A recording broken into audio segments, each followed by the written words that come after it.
I'm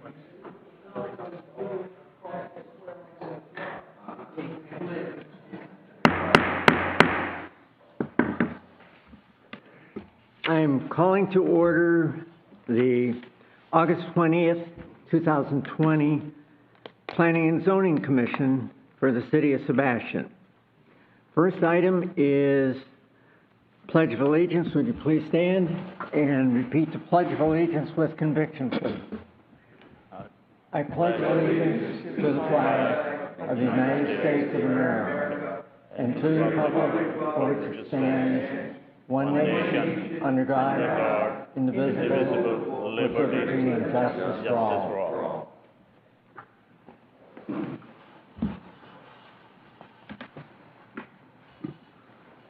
Thank you. Could we have a roll call for attendance, please, Madam Chairman, or Secretary?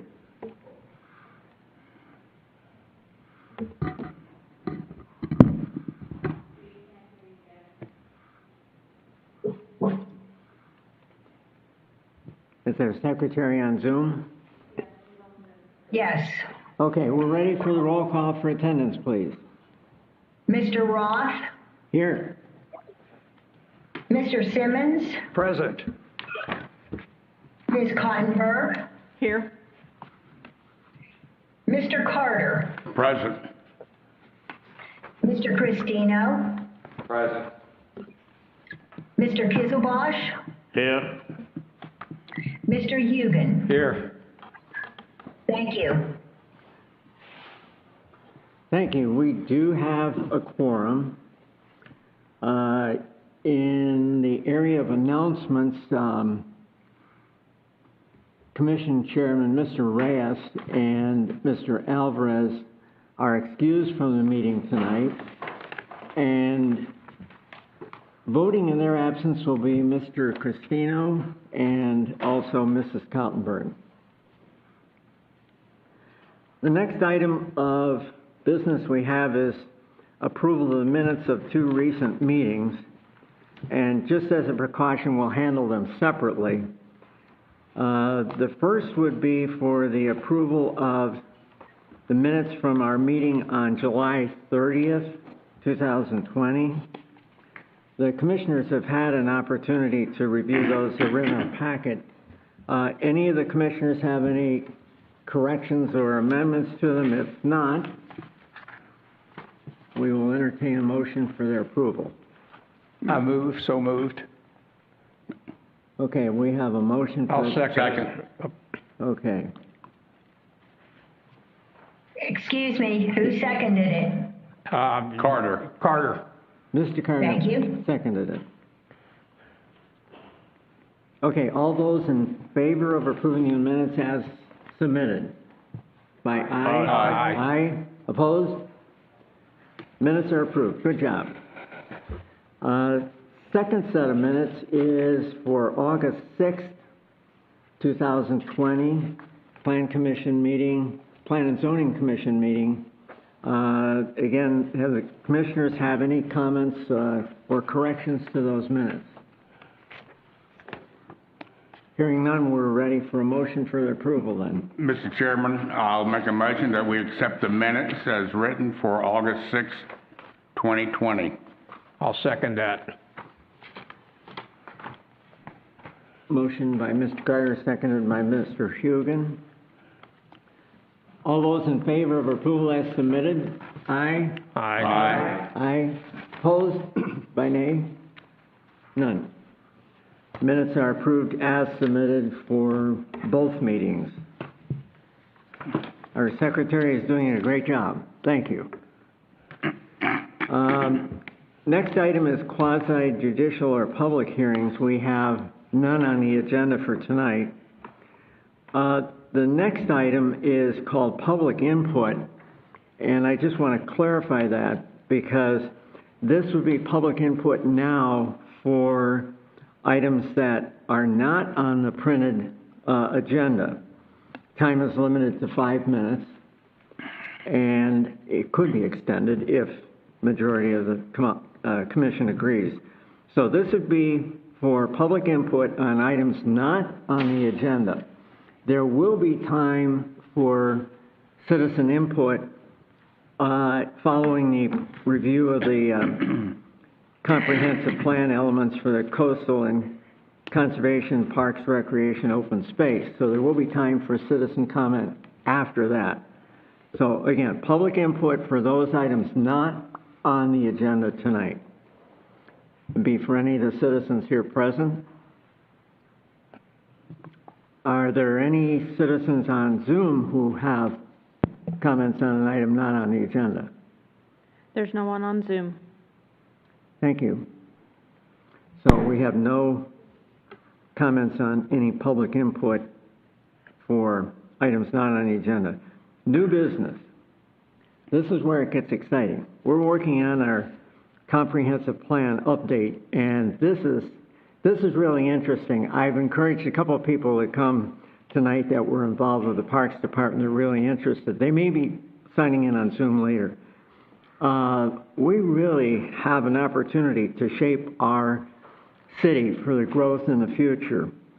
And this is an opportunity, I think, that anyone who has interest in the city, really, especially in the parks area where we all use it, has a chance to contribute. What I would like to do at this point is turn the meeting over to our head of our department, Lisa Fraser, to introduce our speaker and presenter on the two elements of the comprehensive plan for this evening. Thank you, Mr. Chair. Good evening, Commission. It's nice to see you all this evening. We're here back again in order to finalize our review, if you will, of the elements. These are the last two elements that we are addressing. I thank all of you so much for your time and your effort in reviewing these elements through these months. As you know, we'll get back together again for one final recommendation to pass it on to the City Council at a later time. But this evening, we will be covering the coastal conservation element as well as the parks, recreation, and open space element, Two things I do want to point out. If you've had the chance, I hope to, and this is for the public also, to look at our website. We have a specific page dedicated to the comprehensive plan. It has all of the elements that have been under review, as well as the PowerPoints, the strikeouts, the additional supplemental information. So hopefully we've covered the whole gamut.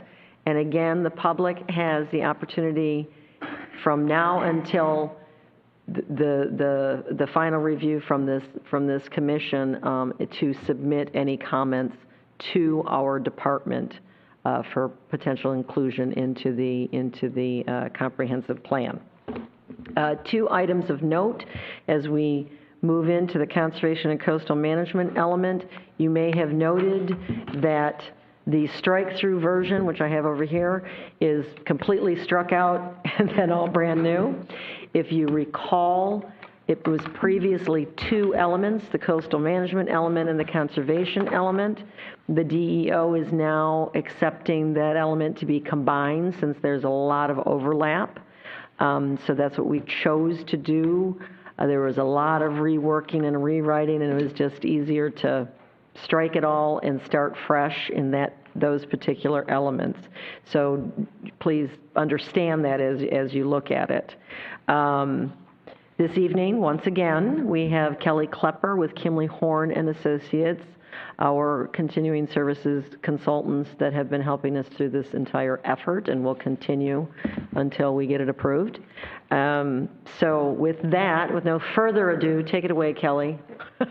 Kelly will do the presentation. Thank you.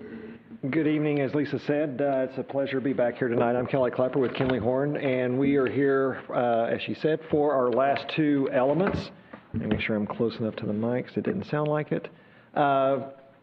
So, we've come down a long path, to say the least, because, we started off with, we'll say, the governance, implementation, and infrastructure, and then we moved on to the land use and the mobility and the housing. And tonight, as Lisa said, we're wrapping up with the coastal and the conservation, as well as the parks, recreation, and open space.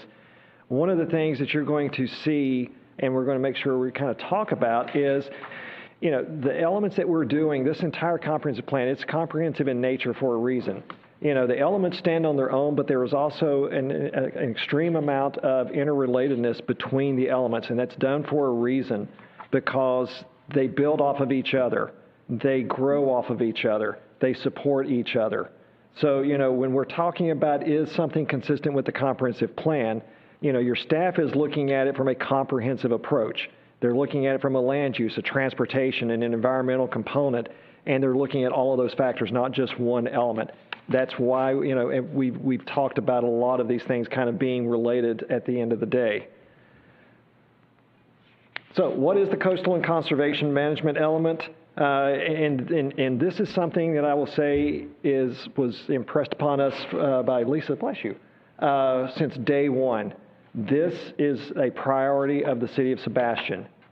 You have an extreme, significant amount of natural resources, and a lot of people think it's just the coastal areas or the estuarine, but it is a lot of different items that are going into what makes up your conservation, your environmental components, and that's why, Sebastian is what it is. So, this is setting the foundation for a lot of different things, especially as it relates to land development, for air quality, water quality, habitat preservation. We're talking about, protected species. We're talking about groundwater. We're talking about a lot of different things that are impacted by, daily activities as well as our long-term growth and development. So as Lisa said, we kind of started building this process a while back. It's actually been a two-step process as far as the coastal and conservation is concerned.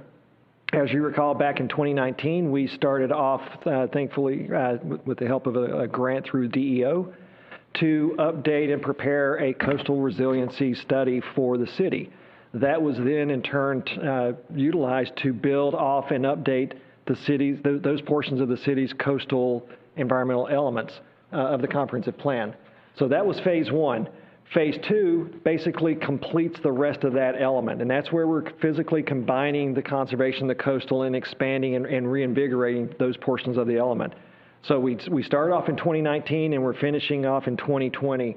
One of the things I want to make sure that we're all talking about is that, there's a lot of information that you had. We've not gotten rid of it. We've reorganized some of that. We've repackaged some of it. We've gotten rid of the repetitiveness. We've cleaned up some of the language that was unclear. But more importantly, we've also added protection measures for the city. And one of the things that we've been working hard to do is to recognize what are those environmental features, those conservation and coastal areas that really need and deserve our protection. So previously, as we note here, you had a coastal management element, had one goal, 11 objectives, and we kind of walked through that. Within that element, we had what we affectionately refer to as the CHHA, that coastal high hazard area. It also had our hurricane evacuation. It had a coastal resources component, amongst other things. We also had some historic resources that were built into that element, which really don't belong in a coastal element. They belong in either the land use or the housing, hence the reason we started moving and relocating some of those components. And then also started looking at what are some potentially new objectives that we should really be thinking about. Similarly, we had in chapter 6, sounds familiar, one goal, another set of 11 objectives that were dealing with certain things, and that was dealing with soil erosion, air quality, water quality, native habitats, marine habitats. But when we started reading the coastal components, there was a lot of overlap. There was actually some policies that were in coastal and conservation that did this. They actually went in opposite directions from each other. There were some that restated the exact same thing, but there were others that actually put us in different directions. So what we did is when we did this reorganization and working with Lisa and her staff is to say, which way do we want to take it? Hence the reason we started kind of looking at all of these policies from a holistic approach. So what we have now is, in essence, one element, two kind of subcomponents of that.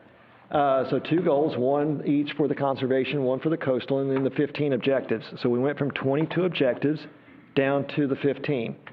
What you'll notice in here is that we started off with almost like a sequential. type of reading and a policy approach of high level and working our way all the way through, putting those like types of terms and policies and protections together in one location. One of the things that we wanted to identify here is we actually added a new kind of component under that initial goal, which was the green infrastructure and sustainability. Now, a lot of people start looking at and start thinking, oh, green infrastructure or sustainability, that's the catchphrase, it's a fad. We're getting back to certain things. To the contrary, what we're talking about is a much more broad-based approach to just sustainability and resiliency as a community. Green infrastructure is something that's actually built into portions of this building, into new buildings. So we're talking about energy protection and enhancement, and stormwater. We're talking about things that actually have long-term benefits with minimal costs, but at the same time have extreme or significant benefits, not only to the environment, but also to the quality of life that you enjoy here. So we moved in from the conservation into the coastal. That's where we actually have reapplied and actually reinvigorated, of course, the coastal management and resiliency study that we did back in 2019. And more importantly, we actually, in this element, strengthened the city's policies and provisions as it relates to coastal high hazard. Now, what's interesting is we also identified and created, and I always get tongue twisted trying to say this, the Adaptation Action Area Overlay District.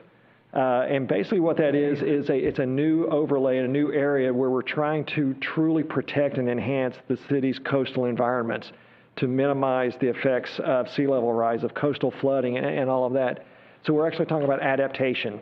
So we're starting to see some of the elements that we've been talking about, whether it's from the land use or the transportation mobility, coming to fruition here as well, and starting to see those kind of work back and forth from each other. So what did we do as part of this? Well, of course, we start with the data inventory and analysis. And, it's important especially because this section is so data heavy, when you start thinking about all the analysis that went in as part of the coastal resiliency analysis. We're looking at the floodplains, we're looking at stormwater, we're looking at native habitats, we're looking at connectivity of not only those habitats, but also protected species. We're looking at floodplains, we're looking at a lot of different things. So this one is really very heavily data driven, and this is what's driven a lot of the policy changes that we've proposed as part of this overall element. So a key to this, of course, is the protection of wildlife and habitats. So you have a lot of different habitats within the city. I think you have over 9 or 10 different habitats, which is an extreme number for a community of this size in this area. Most do not have that number. And those aren't, let's say, low-quality habitats. They're high quality, and they deserve the protection because they provide the ecological balance and connectivity between and within resources and those components. So, that's where we start saying, why is this important and what do we need to be doing? I will tell you that there are, of course, the state and federal policies and protections, but there's also, as Lisa will tell you, some things that have been brought about through workshops or, some of her research and analysis throughout the years that really kind of come to the heart of some of these policies. So, what we're trying to maintain, of course, here is wildlife corridors and crossings, not bisecting or, bifurcating a wildlife crossing. We're trying to create that connectivity along those areas, trying to make sure we are preserving native habitats, and by doing that, actually doing an updated inventory and assessment of what those habitats are, where they are, and the acreages and their qualities. So those are just some of the things that we're trying to get to when we're talking about protection of wildlife and habitats. Surface waters. This is a really big one, especially because, we're talking about the land development policies and practices that may affect water quality, surface water, the runoff that goes into the streams, the creek, the river, and ultimately out into the ocean. So, we're talking about protection of wetlands. Wetlands, as you all know, are a great biological diverse area that serve a lot of different provisions. It's not only water quality, but it's also serving air quality. It's also habitat for different types of flora and fauna. So those areas, like I said, get elevated as part of the city's protection measures. Then, of course, the marine resources. We're talking about seagrasses, coastal marshes, mangroves, and making sure we're protecting that. Protection of manatee habitats. So there again, policies that we're reinforcing as a city, saying that these are important to us as a community moving forward. And we kind of keep talking a little bit around this, but you start looking at what is, improvements in water quality and quantity measures. This is the most opportune time to be talking about that, especially if you were coming or out and about 4 o'clock today, with a little bit of a rainstorm event that we had, and I was somewhat joking to Lisa as I was driving around just to kind of see what's going on. I was close to the park and I almost hit a duck, not because I was in the ditch, but because he and his friends were actually swimming in the road.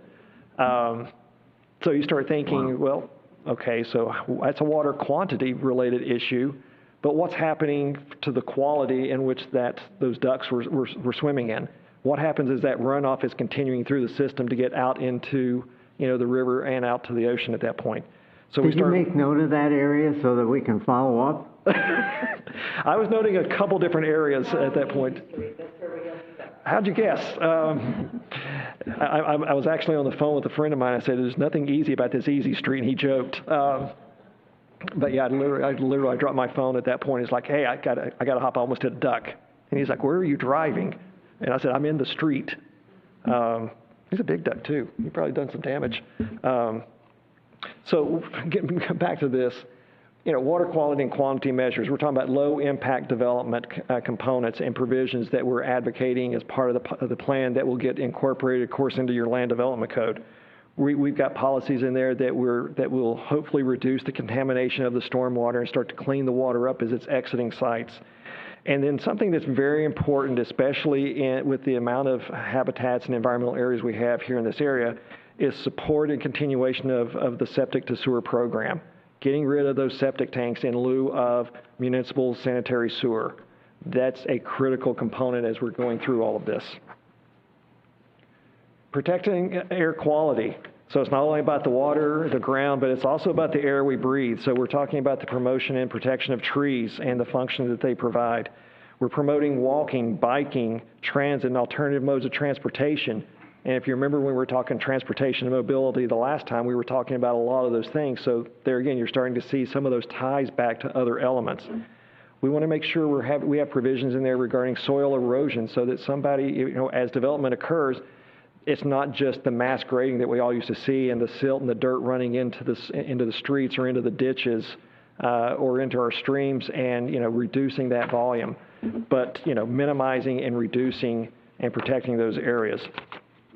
And then another one, and this is something that, has been on the minds of a lot of communities over the last several years, mining and mineral extraction, is making sure we have adequate policies in there that not only meet the local protection measures, but also the city and the state. Definitely would not be complete without talking about protections of the shorelines and the protection of public access to those shorelines. So as part of this element, there's a number of policies that actually promote the installation of native vegetation along those areas and creating living shorelines.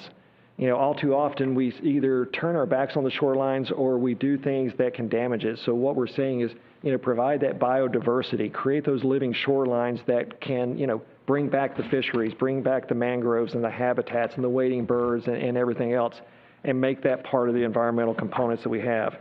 But at the same time, as development does occur, which it can, is to ensure that we're providing that public waterfront access as development is occurring. Because, once we get beyond point A to point B, it's everybody's waterways out there. We need to be able to enjoy those as a community. It's not clicking. There we go.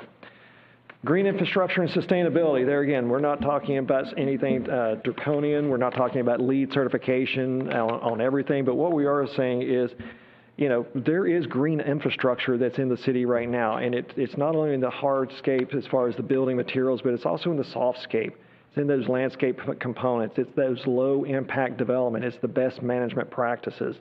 So we're talking about things that not only reduce, the heat island, but also help with soil erosion control, about water retention, about water quality, and there again, tying all of those into one component. And then one of the things that we had talked about with staff was the development of a sustainability action plan. Actually starting to study some long-term effects of building construction, some development. And it's almost like creating a land development code for sustainability, but making that an actionable plan that the city can then start to incorporate into a lot of their practices and their policies. And then the last thing that I'll say, especially as it relates to this one, is leveraging the natural assets that we have here in this community and create those green jobs. The ecotourism, the green jobs, those things it's not something that, certain only limited areas have, but we're continuing to see more and more growth in those sectors. Why not capitalize on those in this community? One, it's good for the economy, it's good for quality of life, but it's also good because we're creating jobs in an area where, jobs can be at a premium. Coastal high hazard, the ever popular CHHA. Say that fast also 3 times. A lot of people misunderstand what that actually is, and especially being in a coastal community, you would think you'd have more of the coastal areas that are under this high hazard area than what you see on the map, which are the areas in the red. What you start looking at, though, and we actually identified this as part of the coastal resiliency plan, was you have a ridge line basically following just outside of US 1 that is limiting those coastal areas to certain portions of the city. But at the same time, there's a lot of critical infrastructure within that coastal high hazard area. Those are those areas that are susceptible to hurricane flooding, sea level rise, and even events like today. So what we've done is actually increase and enhance the policies that the city previously had, making sure we're staying in compliance and actually addressing and adhering to the state standards. But, making sure that we are looking to limit population within these susceptible areas, that we are also limiting public expenditures for infrastructure and other things within these areas. And if you start thinking about what we talked about last time with transfer of development rights for residential use, it's the same basic principle. So we're trying to limit population in those areas without taking somebody's property rights by allowing them to move it to areas that are outside of that coastal high hazard and putting in areas where there is public infrastructure that's safe and suitable for the needs. Floodplains, and I think this is another component, kind of like what we talk about with the stormwater controls and things of that nature, that is very critical, especially because within the city you do have quite a bit of floodplain. We identified and mapped a lot of that as part of the coastal resiliency. But there are natural functions that these areas occur. They not only do the water, what we call attenuation, so helping with stormwater runoff, but they're also looking at water quality in those areas. So we start looking at reducing those flooding risks within certain areas of the city. They're again kind of similar to what we're talking about with the coastal areas and protection in those, but at the same time, these are more of your inland areas and actually feed into those coastal components. Emergency management. Being a coastal community, being in Florida, of course, we all sit there and watch the weather every night to see, especially this time of year, which storm is going to get named and where it's going to come. So that's only about this much of it. It's a very small component with regards to hurricanes. But we also started talking about what is the city's response for post-disaster redevelopment and mitigation, making sure that the processes and the red tape get pulled out of the way so that rebuilding and reconstruction can occur in a timely manner instead of having a lengthy period of time by which you have to go through permits, processing, and everything else. All of that's encouraged so that we can get, not only the infrastructure back in place and people back in homes and structures, but also those businesses open. And kind of going back with the emergency management, there's a lot of different things that we're talking about here. It's not only those natural disasters, but it's also talking about, fire responses. We're talking about, heaven forbid, pandemics, epidemics, and other types of disasters, and making sure that the city has a plan in place that says, if in the future this happens, here's what we know we need to do. Before COVID, who would have thought, I know this one young lady will say this, was concerned about, the bandwidth and our Wi-Fi capabilities. some of us, like me, probably took it for granted, but knowing that how many people are now working from home and the stress and strain is putting on that system, that's one of the things that we've identified you really need to be thinking about and looking at long-term as well. And then lastly, the Adaptation Action Area Overlay District.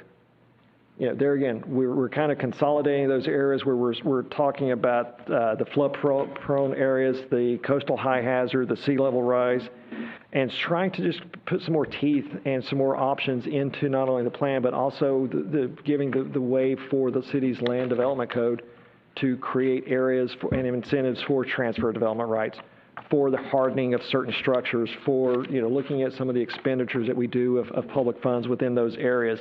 And at the same time, you know, kind of there again, you know, reflecting on individual property rights. But at the same time, what is that area? How are we going to try to maintain development or redevelopment, but at the same time protect that, and also, you know, kind of, I'll say, well, the big word there is protection. Protection of the floodplains, protection of those flood-prone areas, and minimization and loss of damage. And with that, I will be happy to answer any questions you may have on the coastal and conservation tonight.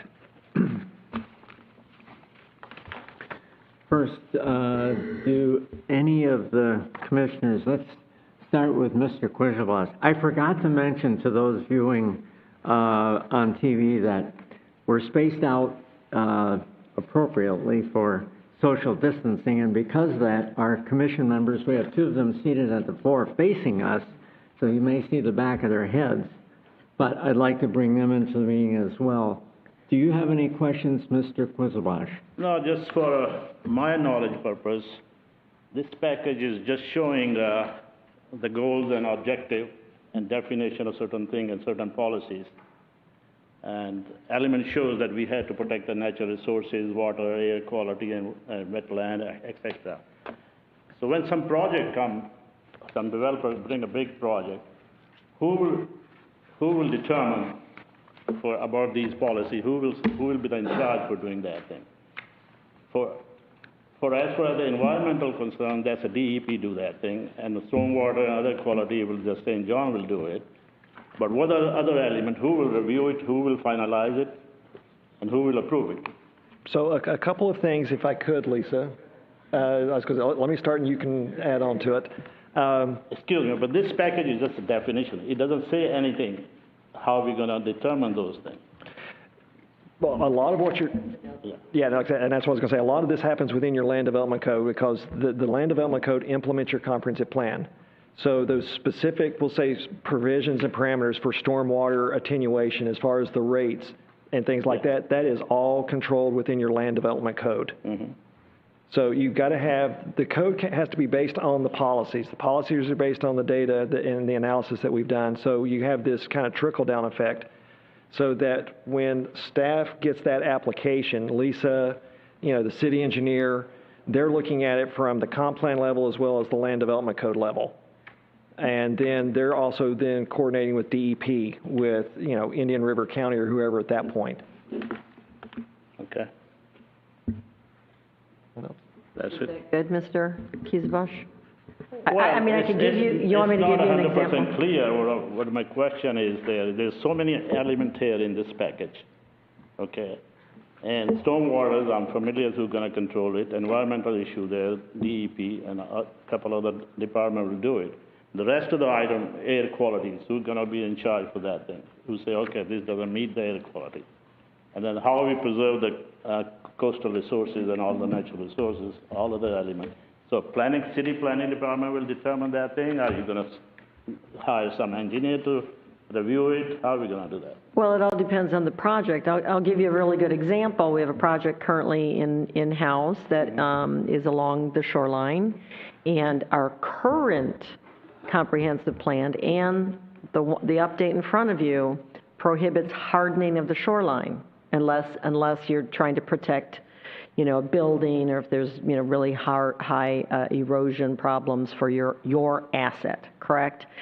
So just in every situation, the applicant, the property owner, brings in a plan, typically from an engineer, And then they have to vet it through our technical committee that we have here in the city, which is made up of our city engineer, our stormwater, our public facilities, our environmental, our planners, who am I missing?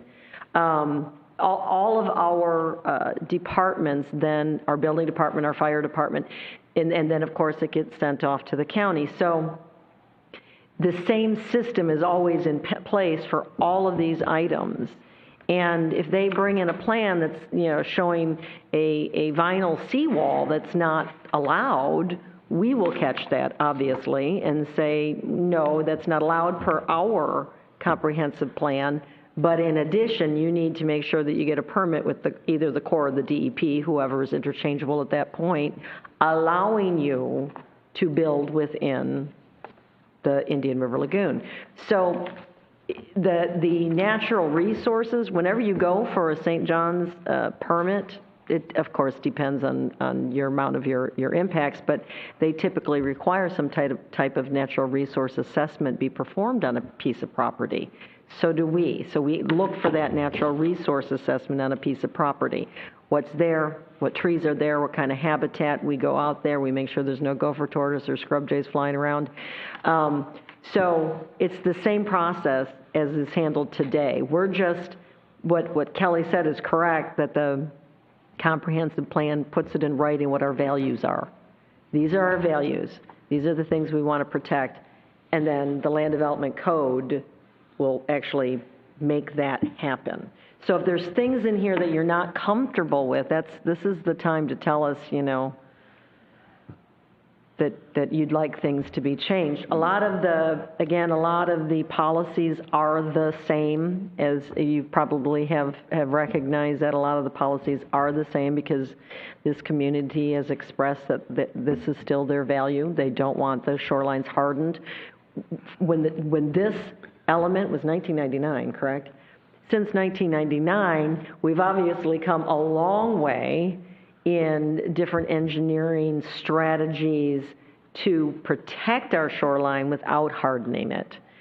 Kelly mentioned living shorelines. We know that rock revetments are much more habitat friendly. So technology has come a long way to be able to even allow these type of policies and not prohibit development, but to make development more compatible with the community's values. Does that make sense? I don't know if I've answered your questions or not. Fine. That's okay, I'm sorry. Yeah, that's clear. I appreciate your explanation on that because it kind of separates how the two work together. Mr. Cristantino, do you have any comments? Yeah, I'd just like to follow Mr. Kizilbosh's line of questioning. If you go over to the island of Orchid, they're currently installing seawalls actively over there. The question I would have with our waterfront, a lot of it is commercial property. I've reviewed the potential damage. It seems that we hit a Category 3. We're looking at some catastrophic problems. We have an issue with rebuilding. I think there's a conflict with FEMA standards that they would require to cover their insurance that these buildings be raised, which is incompatible with our current height restrictions, especially on the waterfront. What plans do we have to assist the waterfront owners, homeowners and business owners, in the event of a catastrophe like that they would be covered and be able to rebuild over there within the city guidelines and according to FEMA guidelines also? If I'm trying to understand, I'll try to recap your question. In other words, I'll just give you an example. I have friends on the West Coast. Yes. That their home under construction on the waterfront was severely damaged. It was over 50% threshold that's requiring them now to raise that home 13 feet they were currently actually right over the water on piers. What do we have in place to ensure that that doesn't have to occur here? If FEMA turns around and says, well, we're not going to insure you unless you build that structure up to That's handle correct, the next sir, and Cat they- 3 to and- Cat 5 hurricane. Right, and they're the ones who would make that standard stick. We can't say, no, never mind FEMA, you can go lower, and we'll insure you. We obviously In other can't do words, we that. would have flexibility in allowing that business to reopen. Well, the only flexibility that we would have for letting them reopen is if they were safe, in a safe standard to reopen. You're talking about a grandfathered building. And so if a grandfathered building, as you gave that example, received over 50% damage and they had to rebuild, it depends on the structure, what's remaining and all of that, but we may have to say, yes, you have to come up to standard now. I mean, that's typical even for a fire. I mean, if it's somebody's house burns understand down that. over 50%, to rebuild it, you may have to meet current standards of safety and health, and that's a state or a federal guideline that we would not have control over. Am I correct, Mr. Anand? I don't want to overstep my boundaries here. I have just one No, other. you use the word grandfather. It doesn't matter how much damage is done to the building. When it's a grandfather, it has to stay in the same situation. It has to be built that way. I believe that it depends on how much. It doesn't matter how much is there. Okay. Damage. It's a I when it's a may stand grandfather, corrected. it's a That's built at the same something- level. Yeah. That's The something I insurance may issue not is a know. You different may issue. know, sir. Yeah, okay. Okay, I just have one other issue. Back when we covered the land use element, I brought up the strike-through on the description of the soils that would describe wetlands, wetland vegetative species, and I believe at that time you said it would be in this conservation and coastal management. Now, I've noticed the soil section here, but it is nowhere near as specific as what we have struck out. Is that going to be in the land development code? I looked in the land development code today, I could not locate it. And let me try to restate what you're stating, just so I understand your question. That's why I do that, Mr. Cristino. I believe that you're asking soils that are related, hydrophytic soils, correct? That Yeah, are hydric soils. that are related to wetlands. I'm assuming the 1999 version you're referring to, and I'm sorry I don't recall, had a much better description of what a wetland is. Well, what soils are present in wetlands, what would constitute the definition of a wetland area? Well, here's the thing. The wetland definition was established by the state. Actually, it's the feds. It's U.S. Corps, Army Corps, and that same definition is used across the board. And I believe that is what we have in our, correct me if I'm wrong, I believe that we're saying that wetlands as defined by, I thought we had this conversation. Yes. Wetlands shall be defined as set by 373.421 Florida statute and 373.019 Florida statute. Sorry, it's not the feds, it's the Florida. And shall be protected from physical or hydrological alterations in order to maintain natural functions.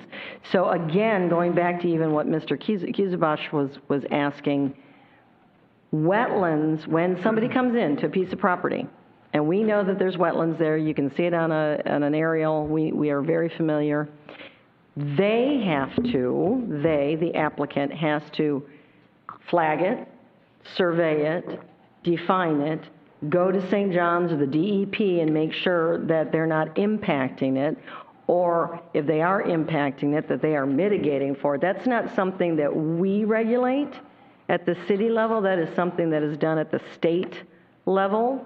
What we regulate is they have to turn in the permit that says they can do the work. Does that make sense to you? Yeah, But I see one of where, the things I do want to add, though, that we did clarify in here is that we've clarified that we want a buffer. We demand a buffer between the edge of a development and the edge of the wetland, so that there would be some type of natural, buffer between the two in order to preserve that wetland system. So I just wanted to make sure that you saw that in there. I did, and it Okay. seems that we're deferring to the Indian River County Soil Survey and taking it out of the comp plan. As long as that's covered, describes 30 different soil types. It was more specific in the 1999 version. Would you like us to add that back in? Your plan is I would like to see it from a layman's term, to go through if they're actually going through, and instead of going to different documents. It doesn't take up a lot of room.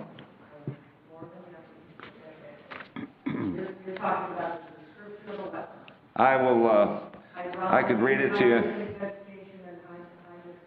Yeah, it describes chlorate, alumi, fine sand, pineta, fine sand, floridana. It's on page 31 on the strike-through. Okay. Are you just concerned, again, I'm trying to get this accurate, are you just concerned about describing the soils, or are you concerned about describing what makes a wetland, which is hydrophytic vegetation, hydric soils? Well, it could be a guideline to an area that might be Absolutely. borderline wetlands. The soil type could possibly sway one way or the other. There you go. Thank you. Absolutely, sir. I'm done. Point of clarification, are you referring to our page 29 under the heading of soils? Is that where, Mr. Casino, you were wanting that added in at that point, or was it somewhere else? I would say put it in the soils. I mean, it's where it is in the prior. Yeah, it's on Comp plan. on our new document, it's on page 29. On the new one, yeah. Yeah. It's just on the strike-through was on page 31. Yeah. I keep turning off my mic. Thank you so much for that. So you said 31 was on the strike-through. Got it. Thank you. Do you remember which reference point that was on page 31? I just want to make sure that we get it. I'll give it to you now, Joel. Policy 1-4.1.1, Land Development Code. It's existing Land Development Code, et cetera, et cetera. Governing zoning, subdivision signage, protect the environmentally sensitive lands designated in the comprehensive plan, especially wetlands which shall be identified based on the presence of hydric soils, including but not limited to chlorate, loamy, fine sand. There's a description of about 15 different sand types that are common in wetland areas. Okay, thank you. I just want to make sure, point of clarification. I find it informative. I'd like to see it in there. That's a good point. And at this point, that's what we should take action on now. Thank you. Anything else, Mr. Casino? I'm all done. Thank you very much. Okay. Mr. Carter?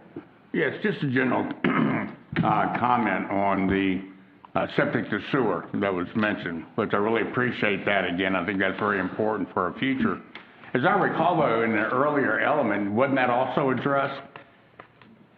You're absolutely correct, and actually it's under the infrastructure, and there's also cross-references with the coordination with Indian River County as part of that program. So hence the reason we've got it in multiple spots. My whole point is I'm glad to see it's referenced at a couple different places. Yes, sir. I think that's actually a very important concern that we should have going into the future, because, you know, what we all enjoy about our area here is a pristine area, and we keep contaminating it. Absolutely. Yes, sir. Thank you. Yes, sir. That's it, Mr. Carter? That's it. Thank you. Okay. Mr. Hugan? I have no questions. And Mrs. Tongue-tied. That would be me. That didn't come out right at all. Whoever you were. Mrs. Kaltenberg, let's get it right. I'm sorry, for the record. is a big, vast pile of work here, and I appreciate everything that's gone into it, and the thoughtfulness of, as time moves forward and technologies change, since we only do this once every 10 years,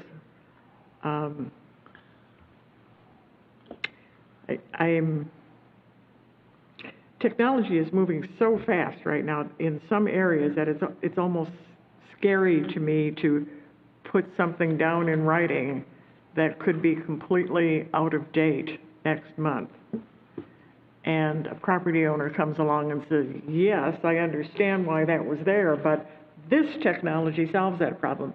Do we have anything in our code or that will allow for technologies that could supersede what we're doing today? And I know that's a little... No, and that's actually an excellent question. And I know Lisa's probably going to chime in a little bit of this as well. You know, we've specifically took out some of the references to specific technologies for that reason. And, you know, that's the reason you see references to best management practices or low impact development, because those are very broad based. And as you were starting to refine and update your land development code, that's where you're going to be getting more specific at that point. So the other thing I will tell you is there's nothing that says you can't review and update a portion of your comprehensive plan twice a year, on an annual basis if you were so inclined. Not that I would encourage that, but somebody could come in with whatever. And, you know, as long as the city is acknowledging that, whether it's through, we'll say like the stormwater manager, the public works director, the city engineer, whoever at that point, and agreeing that that is an appropriate best management practice because it has the science, then you can do that. So, you know, we set the stage here, make the parameters in the land development code, and that gives staff the ability to kind of morph as we're moving forward with technology. And Ms. Kottenberg, if you would look, I'm going to give you a nice example, if you don't mind, or everyone else too. On page 15, when you look at Objective 5-2.2, Maintenance of Floodplain, right? So, like as Kelly just mentioned, if you look at item C, the city shall encourage the use of best management practices for development strategies that result in reducing flood risk and the removal of coastal real property from flood zone designations established by FEMA. You know, item A, new development encroaching into the floodplain shall incorporate flood protection measures sufficient to protect against the 100-year flood. So what it's saying is that new technology comes along and it's a better method than 20 years ago to protect against, you know, encroaching into the 100-year floodplain. And we're going to allow you to tell us how that's going to happen. We're not saying you need to put up a bulkhead and build a berm. We're saying, you know, you need to show how you're not going to encroach into the 100-year floodplain, or if you do, you got to provide compensatory storage someplace else. We're not going to tell you how to do it. We're just going to tell you have to do it. Do you understand what I'm saying? I do. I do. Does that, so I just wanted to kind of give you guys, I'm trying to give everyone a little example of where that stuff is cited in there, because these are really great questions. You're making my head spin. You guys are too adept. And the mere mention of FEMA is scary to me. But I understand. Thank you. I feel better now. That's it for me. Thank you, Mrs. Kaltenberg. I have no comments. No comment. I have no comments on this section. Okay. Bear with me. I have a couple of questions. On item 17 about the post-disaster redevelopment, I read through that and it outlines a process that the recovery task force and who is on that task force. I look at it and I say it's fantastic. My only concern is it workable? I'm only asking from a layman's point of view. You're the folks who have to look at it and say it's going to work. How does that whole group of people, and I'm guessing it could be anywhere from 8 to 10, including city, county, and possibly even state officials. How is that going to work, and who is going to be the lead on it if it's in Sebastian? That's what I'm concerned about. So, sir, let me point out, this is on page 17, and we're Yes. looking at policy 5-2.4.4, correct? Establish its public facilities review committee. So it is not related to your private home or building. This is only for public facilities. So should the city hall, knock on wood, it doesn't happen, experience extreme damage from a storm, right? Then the city council shall designate the recovery task force as the city's designated public facilities review committee. So they would have to then state, you know, we would like these people to determine what we can do with our public facilities at this time.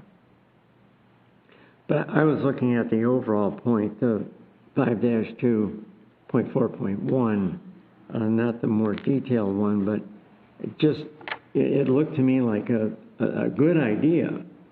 And there are a lot of checkpoints in it, but, and some people were identified by title, which you need to do, and some were even mentioned by function. It just looked to me like it could be cumbersome to try to pull together. And that's my only concern. If it can't be pulled together, then will anything be done? Oh, I apologize. I was looking someplace else. Okay.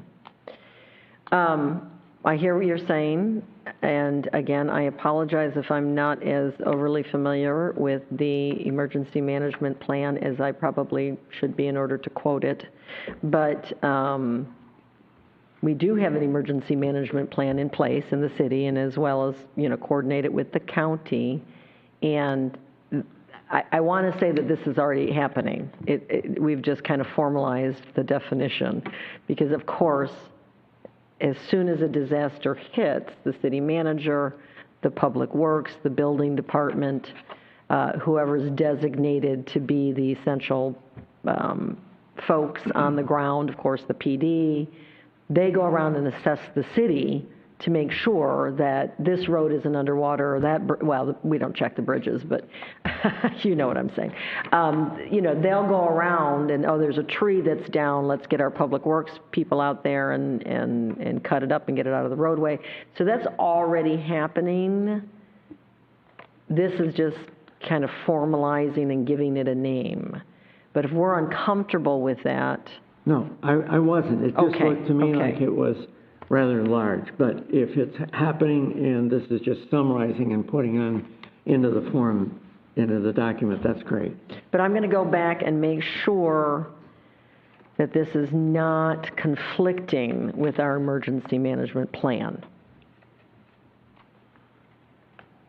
Okay. Okay, so thank you for bringing that to my attention. I appreciate it. One other question on page 31, the hurricane vulnerability zone.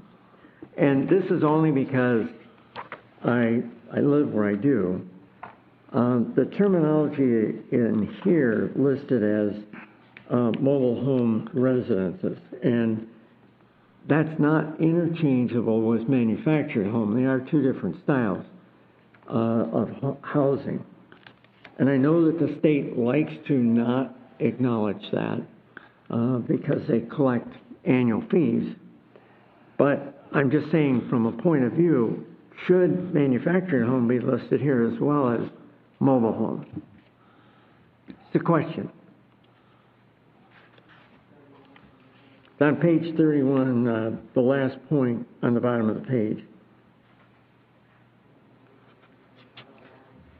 In your opinion, if you feel it should be in, then do so. If you don't think it's necessary, leave it as is. And that's an excellent question, Mr. Roth. We'll come back and confirm that. But typically what we're talking about, you know, with a manufactured home, that could be a couple of different things. And, you know, it's usually typically affixed to the foundation and other things, whereas a mobile home is usually still has its wheels. It just may have them, you know, covered up at that point. and more susceptible to, I'll say, wind, water damage than a manufactured home. I know a lot of manufactured homes kind of look like mobile homes where they're being brought onto a site because they're brought in pieces. So, but long story short, we will double check the code and especially as it relates Okay. to mobile versus manufactured. That's all I was inquiring about. And one is just a question on page 39 of what we were presented on the flood zones, map 5-6 flood zones, the crosshatched area. I'm just wondering, is that still in question? It says that something about a disputed area in dispute. Yes, and actually, Dory could probably answer this better than I. We just went through our 5-year CRS audit, and I believe through the audit, this area was discussed, whether it was settled or not. I don't think it was it? No, that's not. Yeah, the area of dispute. Yeah. Go ahead. Dory will, that's what I always thought this was. It's actually from, in 2012. When we got our new sets of maps, there was a levy policy. When the new panels started coming out, FEMA hadn't agreed on a levy policy, a series of levies. There's a levy in that area that goes into Vero Lake Estates. It does come from some of the agricultural property, and that has been in dispute since 2012. They're very close to coming to a decision on that, and then they'll be able to establish what the zones are there. But it was a levy policy that between the new maps and what FEMA was regarding what they were reviewing on how they wanted to apply the new flood zones for that area. But it had to do with a lot of engineering and LiDAR information and the way the water flowed in that area. So it's just a matter of not establishing the formal final maps for that area. And let me reiterate, thank you, Dory, thank you very much. Let me reiterate that when you adopt the comprehensive plan, you're not necessarily adopting the data, okay? So the map is here today, and as we all know, maps can change. And so when it comes time to apply the policies and objectives of this comprehensive plan, we will obviously be using the most current maps. Right. Okay. I understand that. It was Okay. just a point of Why is it why showing is that? it still there? Because I knew what Dory said. It'd been there for a long time. That's the extent of my questions. And according to the agenda then, we would open it up for public input from any citizens in attendance to make comments about any of the items on the comprehensive plan that we reviewed so far on item 5, which is the conservation and coastal management section of it. Any here wish to make a comment? Provide public input. Do we have anyone on Zoom that would like to make a comment? There is no one on Zoom, so. None? Okay. That then includes the discussion on item 5, or 8A5, conservation and coastal management element. And so then we'll move to parks and recreation and open space element for a presentation from Kelly. Thank you, You Mr. have the Ross. floor, sir. And thank you very much. And I will say that I appreciate the fact that we're having to dive into certain things within the DIA, because you're one of the few planning and zoning boards that actually go to that level and are reading it. So kudos to you all.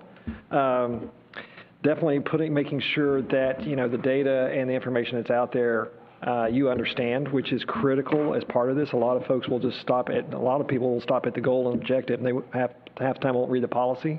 The fact that you're reading the data is very impressive, so thank you for that. So let's talk about the last element that we have before us tonight. It is the Parks, Recreation, and Open Space element. Sometimes you may hear me refer affectionately to it as the PROS.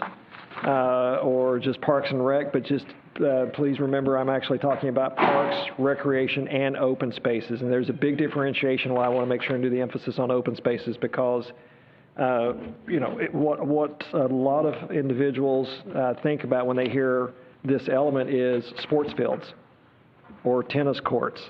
And there's so much more because we're also talking about passive recreation. We're talking about the trails. We're talking about those areas where we can just sit and relax and enjoy nature.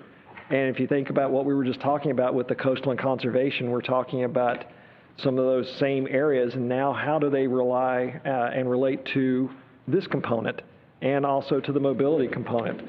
So there again, what we're talking about is a comprehensive, holistic approach at the city's, in essence, active and passive recreation and open spaces. And there's quite a bit, to say the least.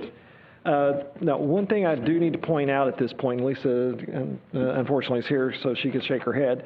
The city actually undertook a fairly intensive bit of analysis as part of a parks, recreation, open space component. So a lot of, pretty much all the data that you're seeing here was done using Lisa and her staff as well as, I think his name is Brian? Brian with Leisure Services. So, this is, like I said, boots on the ground data from those individuals. So what we're going to be talking about here is, like I said, is that level of information. So as we start to kind of, like I said, work our way through this, the one thing we wanted to talk about is you're going to hear us in this element talk about level of service, or an LOS, similar to what we did with transportation, similar to what we did with some of the infrastructure. Level of service is basically looking at the amount of land or the amount of facilities per a certain measure. In this case, per either 1,000 residents, 5,000 residents, 10,000 residents, or whatever that standard is, and that's what the city was analyzing based off of the inventory. Then you may start to ask yourself, well, okay, on this slide right here, we've got that table, and some of it says one field per 6,000 residents. For baseball and softball, where soccer is 1 per 10,000 residents. Why don't you just use a normal standard? And I'm not going to say the not so easy answer is there's different levels of play. There's different levels of activity that everybody is looking at. There is actually a state level kind of, when I say guidance, on how many basketball courts or pickleball courts that you need for a particular population. That's a guideline. So you could actually, as a city, say, well, we don't have the need for a lot of basketball, but we would like to see more soccer because we have a growing youth population or that and there. So you could actually set that standard at a different level. So what the city's done is taken a look at that state comprehensive recreation plan, using those guidances and applying it to their population, and using that to kind of come up with there again what we call that level of service. So one of the things that we did identify based off of the data and the information from Lisa and Brian at the city is, you've got all this information, you've got all of this analysis, but you really don't have a long-term vision or a master plan. So what we recommended as one of the policies was to actually create a parks system master plan. And that, in essence, is kind of the land development code, but for parks, recreation, and open spaces. So it takes the comp plan to that next level. It starts to really dive in not only to the current and the long-term vision, but it's also getting into the maintenance. It's getting into the funding sources and those grant opportunities. It's looking at what are the trends moving forward over the next 5, 10, 20 years. What are the costs associated with that, and actually developing a very specific capital improvements plan. Typically what we see is a short and a long term, so that you can start kind of pre-planning what you want to do as your population is growing. So in essence, what we're doing is taking the plan that we have here, the comp plan, and amping it up to the next level so that the city has, here's the formal standard for this moving forward. The other thing that we added is, as part of this, was a policy talking about a sustainable park design. And what we're talking about there is kind of what we were talking about just a minute ago with some of our coastal resiliency and conservation items is, as we are planning and developing parks, let's make sure we're doing it in a responsible manner, that it's sustainable, because, it's the same thing. It's development practices and impacts on the land, whether it's active or passive recreation. The other thing that we're looking at is also the long-term maintenance of some of those. So if you're looking at sustainable park design, you're looking at renewable features. You're looking at the use of certain materials that have a longer lifespan and thereby would not need to be replaced on a quicker basis. Can you say that word? Apologize. And then also, regarding making sure we have public access to facilities. Now, we did talk about public access to the shoreline and the coastal and conservation. In the land use and in the housing, we talked about access between neighborhoods or developments to parks facilities. And this is reiteration of that, confirming that, within neighborhoods, we need to have the connectivity to our public spaces. And, it's not necessarily having to have mom and dad or grandparents get in the car, drive the kids out, and then, back out and then do all of this gyration as far as driving. If we have the ability to walk, bike, or even take a golf cart or electric vehicle, let's make sure we're having those connections within and between developments. Oops, one too far, sorry. So just kind of diving in a little deeper, and I'm not going to spend a lot of time because I just talked about it. Policy and new policy 6-1.1.2 was the recommendation to create a park system master plan. We talked about why we want to do that and what the benefits are. But there again, at the end of the day, it's taking what you have to the next level.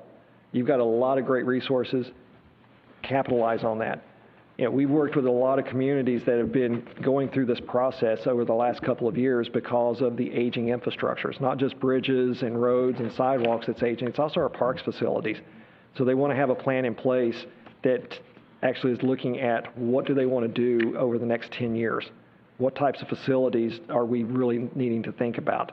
And it's also kind of like what you were asking about earlier as far as starting to look at some of those trends as well. We did add a policy with regards to health education. Healthy education and healthy lifestyles, putting that in there so, that there's information and there's resources that the city can provide. Working with youth programs, working with adult and senior recreation programs, just making sure that there's enough information out there for both the active and the passive components. And then also encouraging the use and incorporation of volunteer organizations to work with these groups as well as the city moving forward. Talked a little bit about the sustainable park design policy and why we think that's important. There again, same thing that we were just talking about with conservation, low impact development. A lot of the practices that we were doing a number of years ago, we're increasing runoff. We're either creating additional needs for parking or stormwater, or we were even using the wrong kind of lighting. Believe it or not, and those lights eat up a lot of electricity. So that's one of the reasons we're saying, start to think about sustainable park design. There's kind of like the low flow toilets, but for parks as well, from the lighting, from the field equipment, to even doing the use of FlexiPave, which is a little bit more expensive, but it's a lot easier on the joints. And it's better for the environment because it allows for the water to flow through and actually absorb into the ground versus a concrete path that actually hits and runs off and creates more of an erosion issue. We did add a recommended policy, call it to me, with what we call CPTED. Most of you have probably heard that, but for those of that you haven't, that is crime prevention through environmental design. And what we're talking about is cost-effective ways to put more eyes on the parks, in essence, and those common areas. Now, we're not talking about requiring law enforcement on every park or every corner or putting up giant floodlights, but it's little things. Those clear vistas, and I can't remember which of you were talking about the lack of visibility through the trees to get to see the sidewalk on 512. Removal of that or limiting that up so people can see through.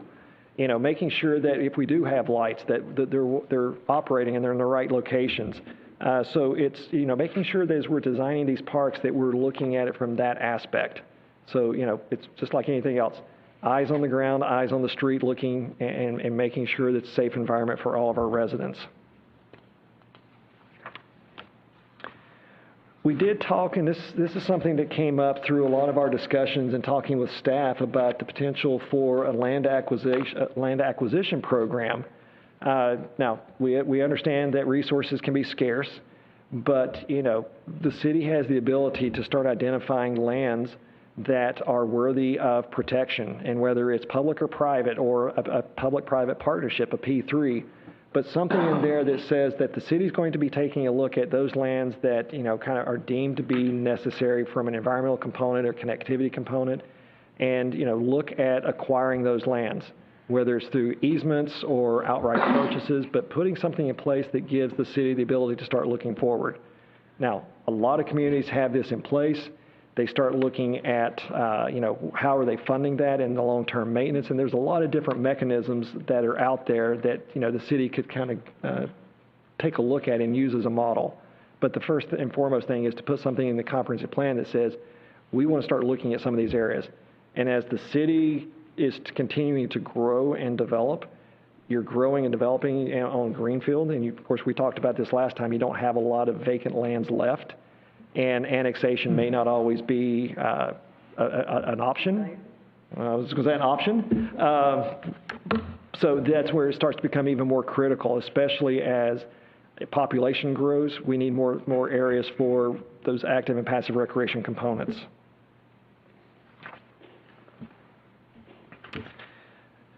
This may sound a little familiar to what we were talking about just a minute ago, but starting to add in components of green infrastructure. Talking about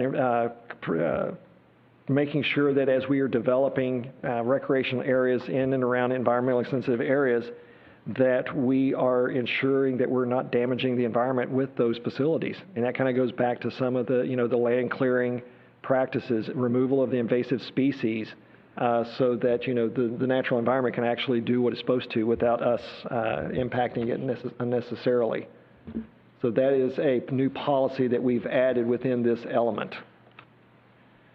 Public access, there again, we've talked on that, so I'm not going to spend a lot of time, but basically we're trying to connect A to B, pure and simple. Instead of having to go A to B to C to D and then back in, let's make those connections, especially where it makes sense. You know, unfortunately what we have a lot of times is we'll have a residential neighborhood right next to a park, and there's no sidewalk connection between the two. Why? Never understood that one myself. But it's a little, yeah, as Lisa said, existing neighborhoods, but as new development comes on or redevelopment, that's where we can start to say, we actually have a policy that says you're supposed to be connecting to the park out on Easy Street for the ducks. God bless the ducks. And I know this is probably an item of interest for Mr. Cristino, but you know, making sure that we are protecting, enhancing our boat ramps, our waterways, and boating areas, and also by including a blueways component into our master planning processes, because blueways are just as important as greenways and bike trails and sidewalks, because we're connecting our water bodies and our water systems together. Canoeing, kayaking, those types of activities can occur within blueways. Why not use that and start to map those out? So there again, looking at the mobility, we're looking at the open space, we're looking at the connectivity, all as part of that overarching blueway, greenway trail system. And with that, I will be happy to answer any questions you may have on this element.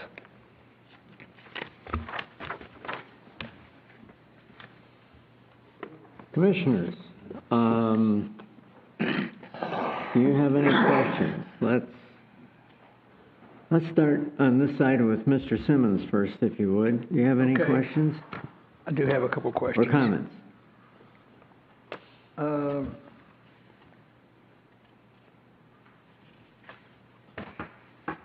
Sorry, we changed direction and I caught you off guard. Page 6,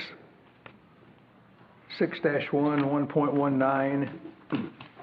I just have a question regarding the change from the capital improvements to this, whatever it's called, governance and implementation element. Exactly What did we change?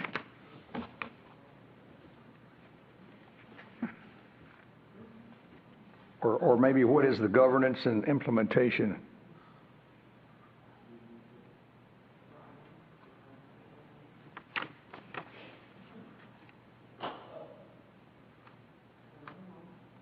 Mine's going.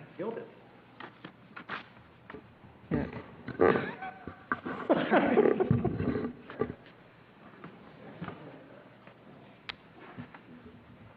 I have that effect on most electronic equipment.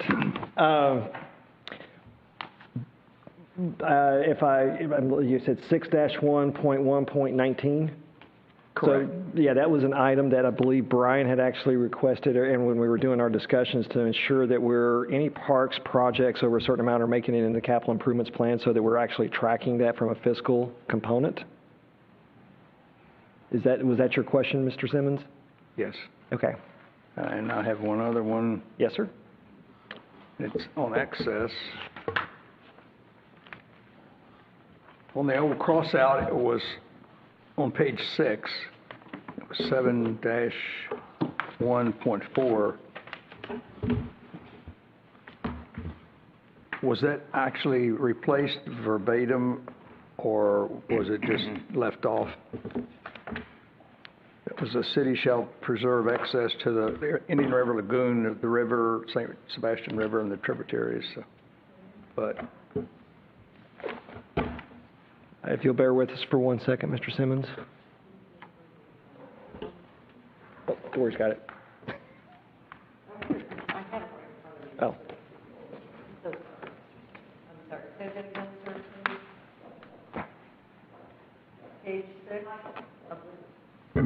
Page 6 of the cross-out, Mr. Simmons? yes, Is that it what was, you're yeah, the referring one that was to? crossed off. It was 7-1.4 on page 6 Oh, access of to the old. Indian River Lagoon and tributaries, yes, that was moved, I'm positive. The city shall preserve access to the Indian River Lagoon, the St. Sebastian River, and their tributaries.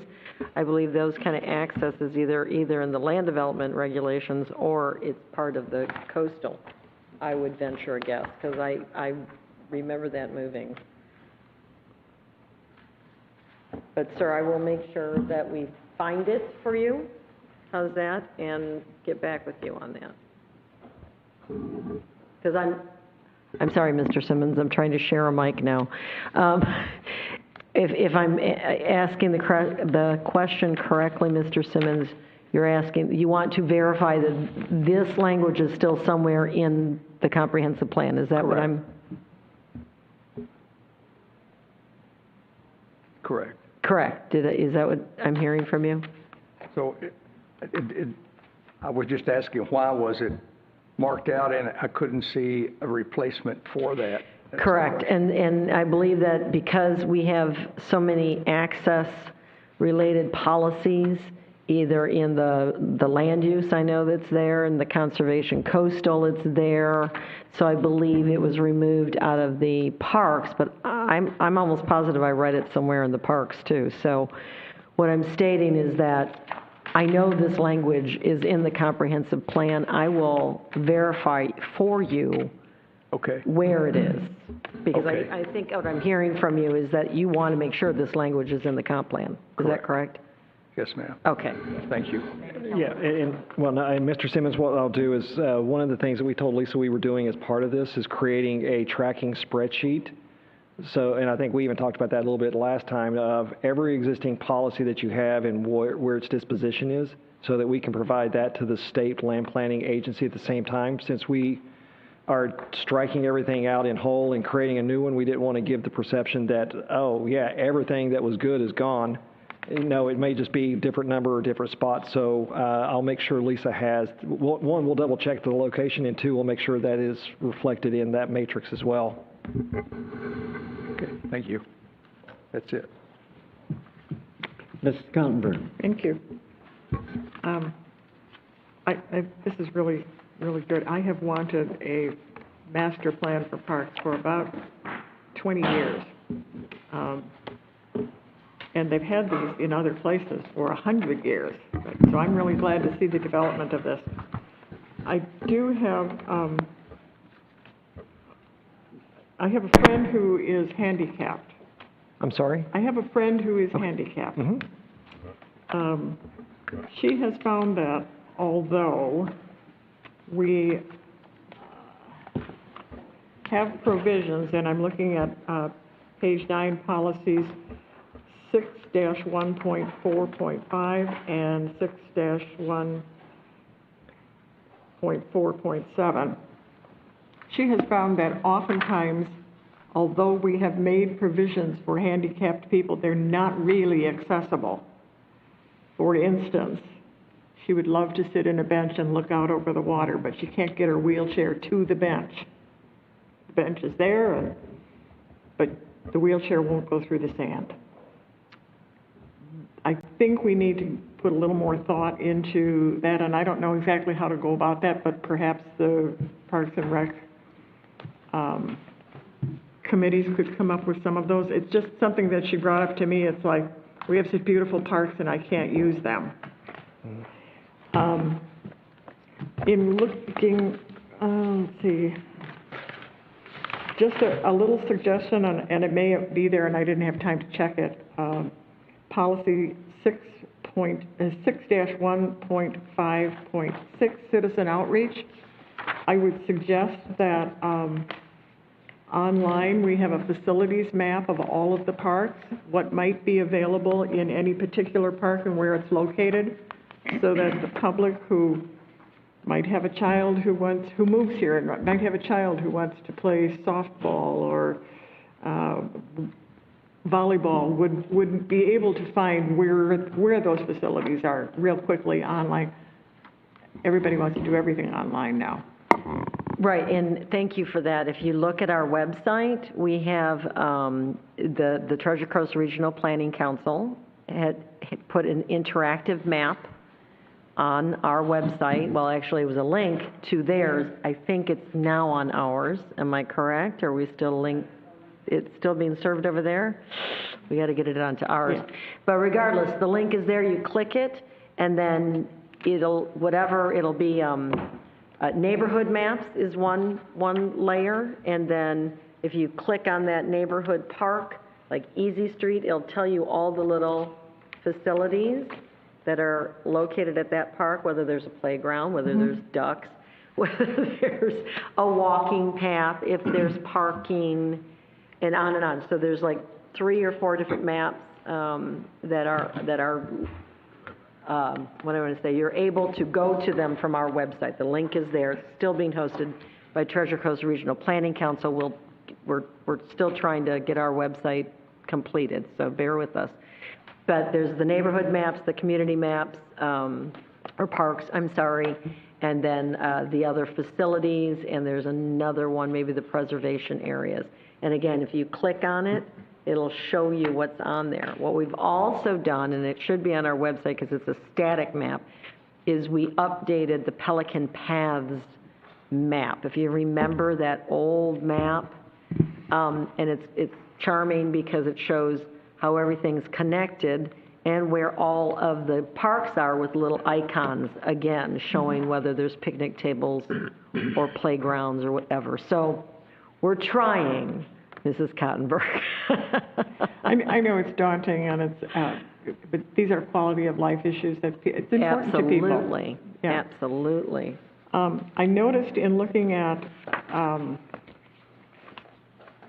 the, I don't even know what to call it, the list of all the parks and what facilities are available in which parks and the amount of acreage that they have, that we don't have a whole lot of extra ground, but it seems like Hardy Park, which is a huge space compared to other parks, has practically no facilities.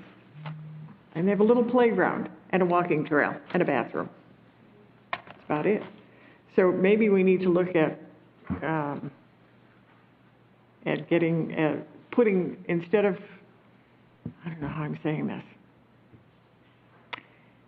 maybe we need to look at higher utilization of some of the parks that we have that are relatively unused. I know we have some very small parks that have quite a bit of utilization in them, and it might be an option. And I have just two more things. In an effort to encourage native planting, I like that idea when we are developing new parks or rehabbing parks. I like the idea of installing native plants. I think it's great.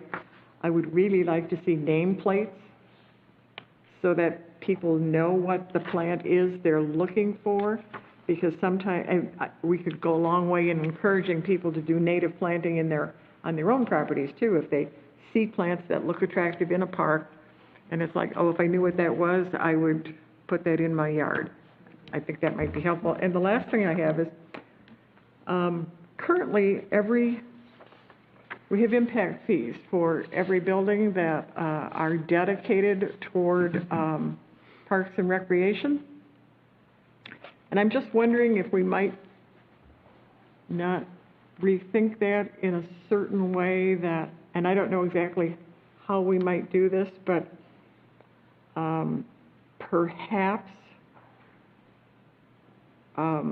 we might have developers either get credits for things they install in their own development,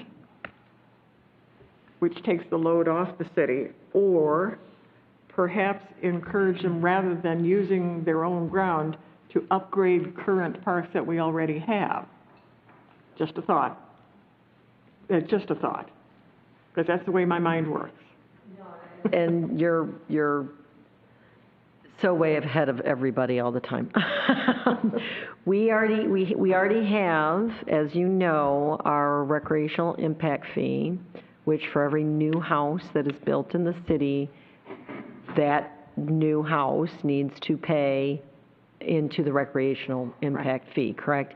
But we also have in our LDC in the recreational, as far as recreation, that each new development needs to set aside land, a certain amount of land based on a formula for recreational purposes.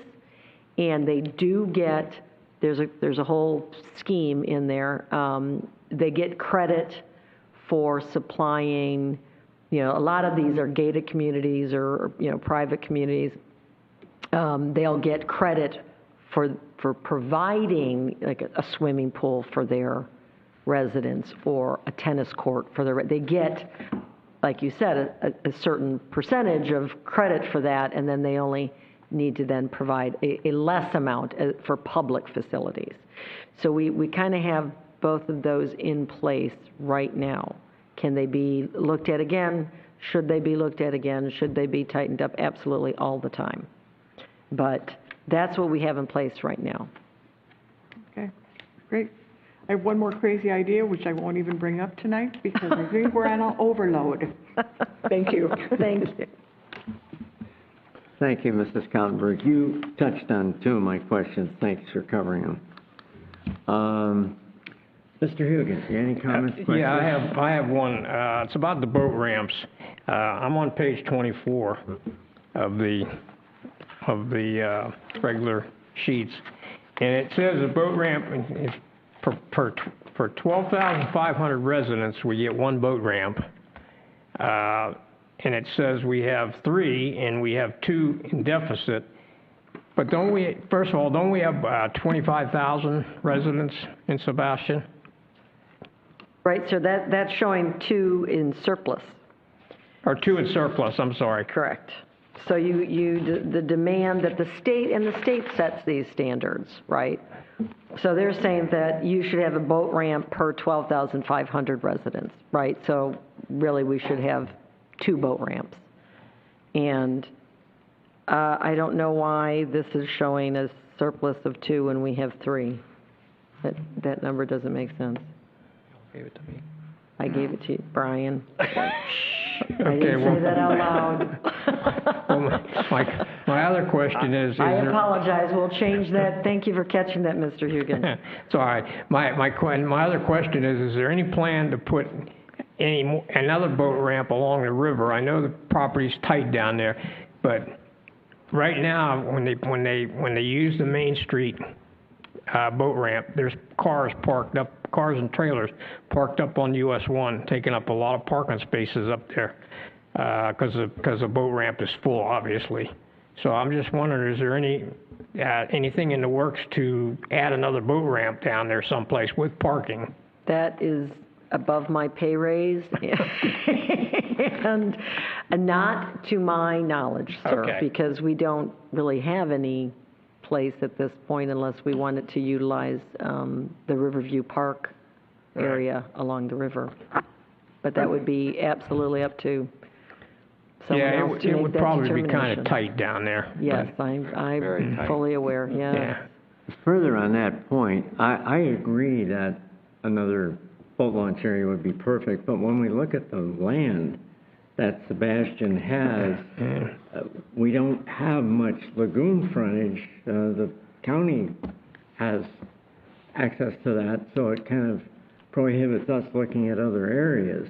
And then That's the problem, I right. think. And then the parking, trying to get enough parking when you got your boats in there. So I know it would be kind of tough. So that's all I have. But you know what? It's a good problem, because it says people are using the facility, so we better keep our eyes open. Right. And try to look at some way to solve it without inconveniencing other citizens with taking up parking on US 1. And, Right. But thanks for bringing it up. That's all I have. That's an important point. Mr. Carter, No questions or comment? thank you. Let's go to the floor with Mr. Costino.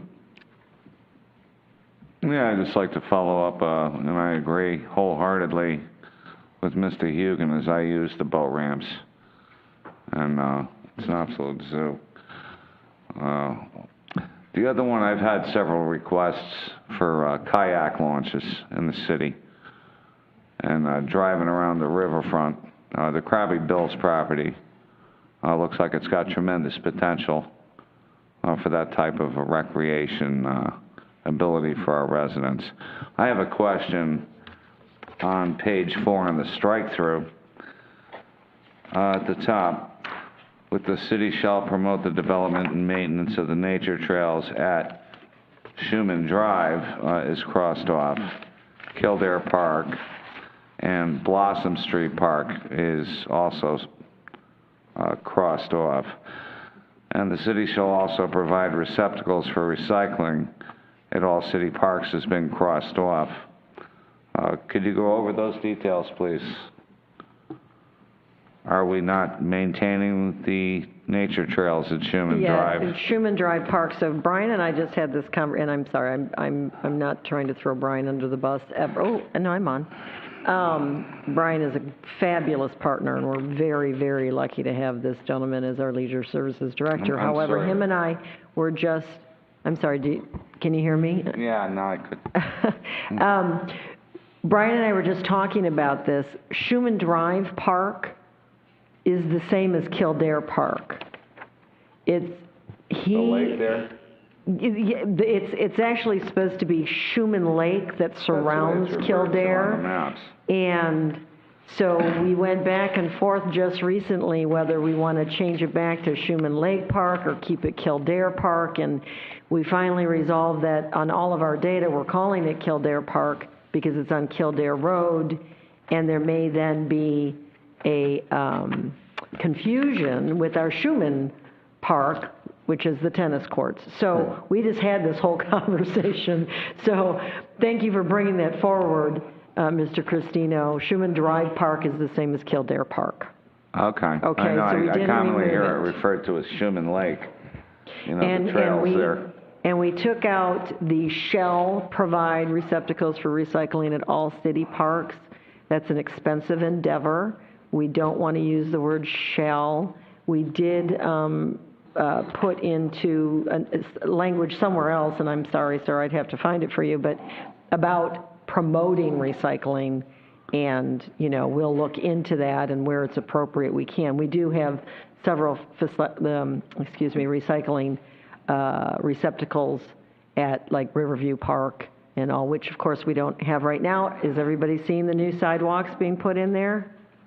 Yeah, I did. Oh. Just I on think it's that, beautiful, that but same anyway. note, perhaps signs that, please, to not litter our parks, to please remove everything, just like we do at the beaches.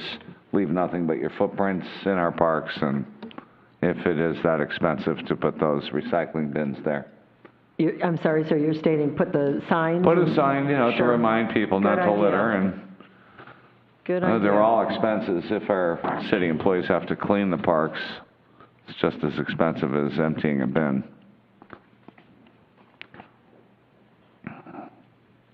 And Mr. Christino, if I could, and it's probably, Lisa, just looking at policy 6149, where we're talking about the wayfinding and the voluntary compliance of the signage, is just, I say, because that's actually exactly what you're talking about, is the additional signage like you have out, is making sure that you're putting that within the parks. And that's where we're saying, use a consistent theme so everybody knows when they see that sign, that's what we're talking about. Very good. Yep. I'm all done. Thank you. I believe so. Thank you, Mr. Cristino. Mr. Kuzabash. Yes, I don't have any question. I commend this package is well prepared. And I just want to bring attention about previous meeting, comprehensive plan for infrastructure. When I said a level of service, here you have level of service for park and recreation. So that I was looking for that, for the street and sidewalk, everything. You have page 2, what to 4 and, let's see, 4 and 5, you have level of service, you have standard, and that's well, it's a good information. Same thing I was looking for infrastructure comprehensive plan, the level of service for the street and a sidewalk, and there was none in that package.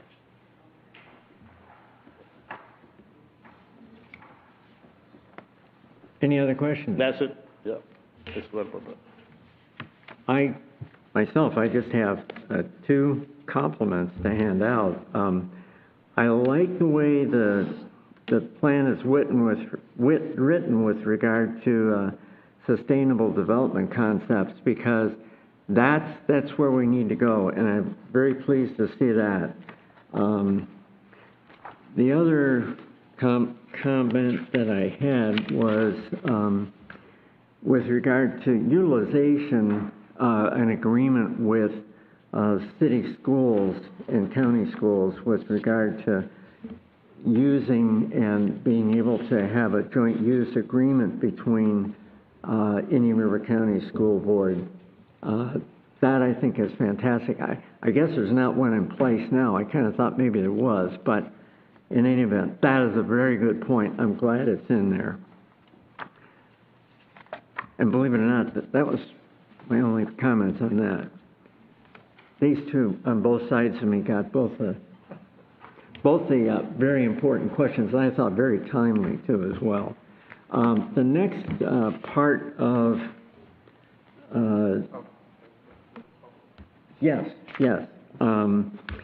is public input, and this would be on 8A6, Parks, Recreation, Open Space element.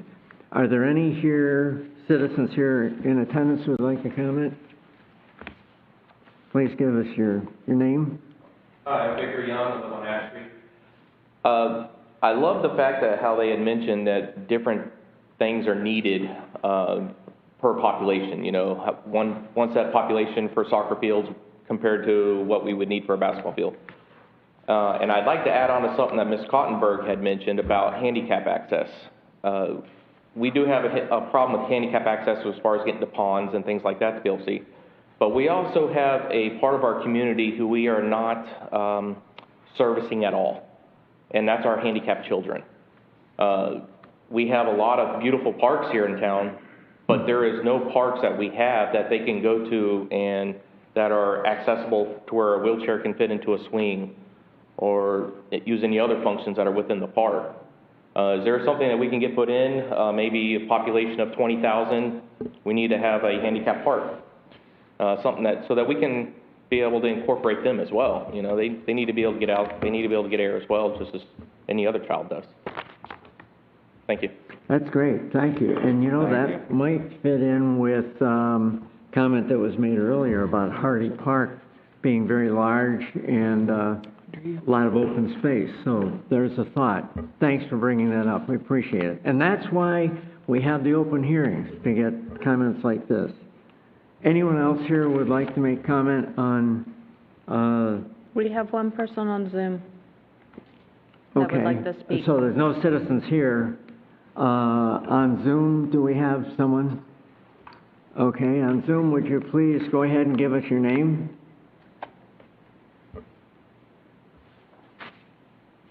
Graham?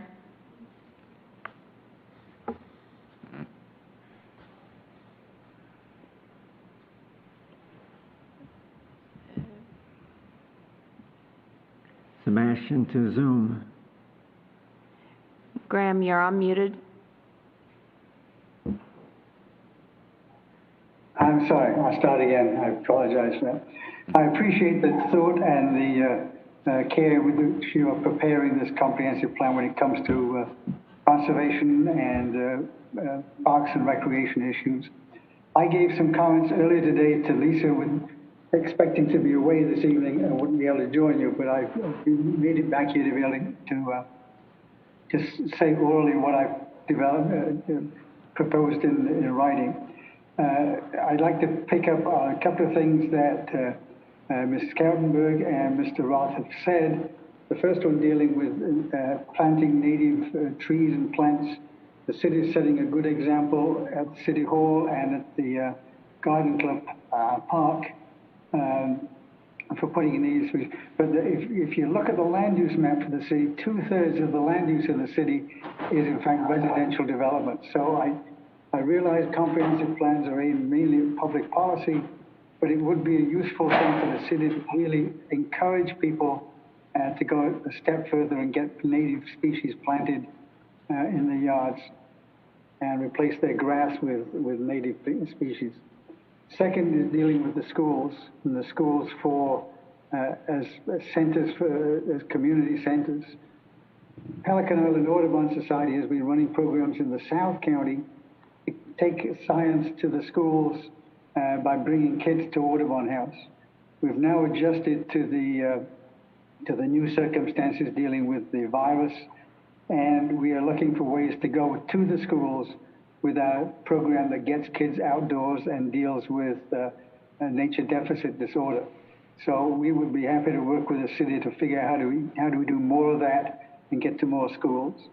As part of that, we have teamed up with Pelican Island Elementary to collaborate on designing and developing a 5-year environmental education action plan.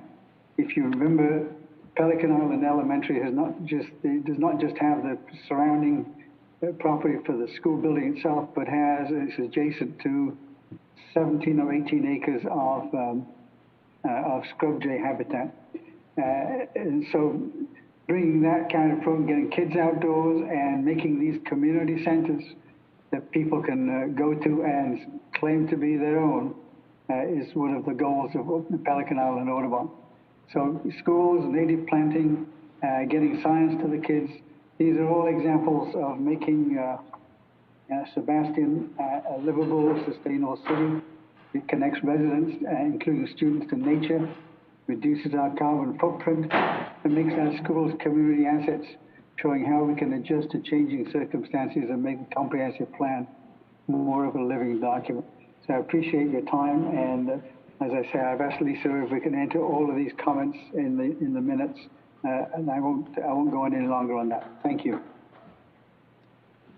Thank you for calling in on Zoom, and we really appreciate your comments and taking your time to reach out to us with your input. Is there anyone else on Zoom? No, there is not. No? So that concludes the discussion. I would just ask if there's any closing comments that either Mr. Clipper or Lisa would like to make on these items. Well, I was going to bring this up under staff matters, but we could do it now under next steps if that's okay with the commission. Our next steps will be that through September, we won't meet, we won't meet on the element as issues. You may meet for other planning issues, planning or zoning issues. In September, we're going to be finalizing all of the elements, incorporating all of the comments that we have received from you and the public. I want to assure you that our plan is to, whatever changes we make to this now, we will make sure it's underlined and identified for you so that you will see where it's included, so you may not have to, excuse me, unless you want to, reread the entire 8 elements one more time. So wherever those changes are, we will make sure that you know where they are and that they've been incorporated, okay? We're trying to make this easy for everyone. At that point in October, we'd like to be able to meet again and get our final recommendation from this commission to be sent to the city council. Previously, we had offered that we could do this in 2 meetings, but I'm not sure that you all really need that now. These are public hearings, so it will be open to the public. It will be official. You know, we'll have to make sure that we document everything in accordance with public hearing records. I am recommending that we shoot for October 15th, but because it's a public hearing, that's why I'm bringing this forward to you tonight. I need to know the pleasure of this commission, whether you feel the need to have 2 public hearings for the whole comprehensive plan, or do you feel that you only need 1 on October 15th? That's my question. My only comment on that would be the purpose of 2 meetings, that's if there's a lot of input, I would guess, but I think based on the commissioners, I'm only speaking for myself, we've covered a lot, and we should be able to cover our part, but I'm worried about maybe the public or citizens not being aware and saying, oh, well, there was a meeting, I got to get to the next one, versus this is it. I'm open to what the other commissioners think. I know that we can prolong it too, and I don't know that that's really necessary. My personal feeling is I'd opt for trying to do it in 1 meeting. And let me, and if I may, Mr. Chairman, just state that you are a recommending body, and so then it goes to the city council. And since we are expecting a pretty new council, we are planning on holding a workshop prior to them having to then approve, do an approved version and send it up to DEO all at once. So we will be having a workshop then, and then we would have a public meeting, or a public hearing, I'm sorry, in front of for the council again. So what I'm trying to state is that the public won't just have the time with you at 1 public hearing. They're going to have a workshop and then another public hearing in front of the council before it gets sent up to DEO. And then DEO has 30 days to review, talk about heavy lifting in 30 days. They'll have 30 days to review the entire comprehensive plan. Kelly's already been in contact with them. They're expecting all of this. And he's done this before, so he'll have it lined up so that they can easily figure out what we're doing. Anyways, in 30 days, they send it back to council. Council then has how many days? 180? 180 to take it up again and finalize it. Okay? So DEO may come back and say, we want you to rewrite the whole thing. They won't. Or they'll come back and say, no, this is really good, just tweak it here, I want you to address this, whatever. And so then the will make those changes, and then the council will accept it, and that'll be pretty much the end of it. So I think to allay some of your concerns, Mr. Roth, is that there will be plenty more opportunities for the public to provide input, not just at the October 15th meeting. Does that? It does. Okay. I was unaware that there would be citizen input, public input, at the workshop meeting as well. Well, I don't know about the workshop, probably, that would be up to the council, but we definitely would be holding a workshop in order to educate the council on what has been happening, if they have been unaware. I thought you were alluding to that, but no, it's not part of it. That's good. Commissioners, how do you feel? You want to weigh in on it? One meeting. One meeting. One is good. Yeah, I'd just like to know if we're going to have a synopsis of everything that's been discussed. We did cover an awful lot of ground. There were a lot of ideas that were floated out here. At what point do we go over what we'd really like to see included in the future comp plan? And I'm sorry, Mr. Christina, that's what I was stating prior to this, that your final version, we're going to attempt to make sure that all of the input that you and the public have provided to us is underlined. Okay. All right. In this version. So then you only have to pick it up and say, hey, I was looking for something about the boat ramps. Oh, there it is. Okay, and try to make it easy for you. Yeah, is that going to be in a final or a semi-final form, or is it going to be in a spreadsheet, like you were talking about, Kelly? Both. Both? Yes. And that would be how many? Both?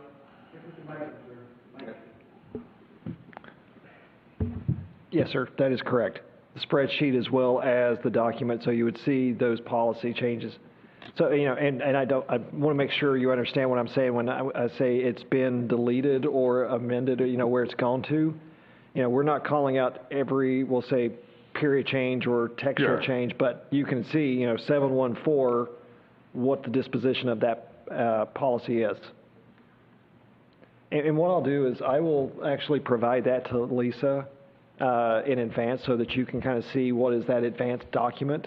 And I can get that for you for your September discussion if you just want to be able to distribute it.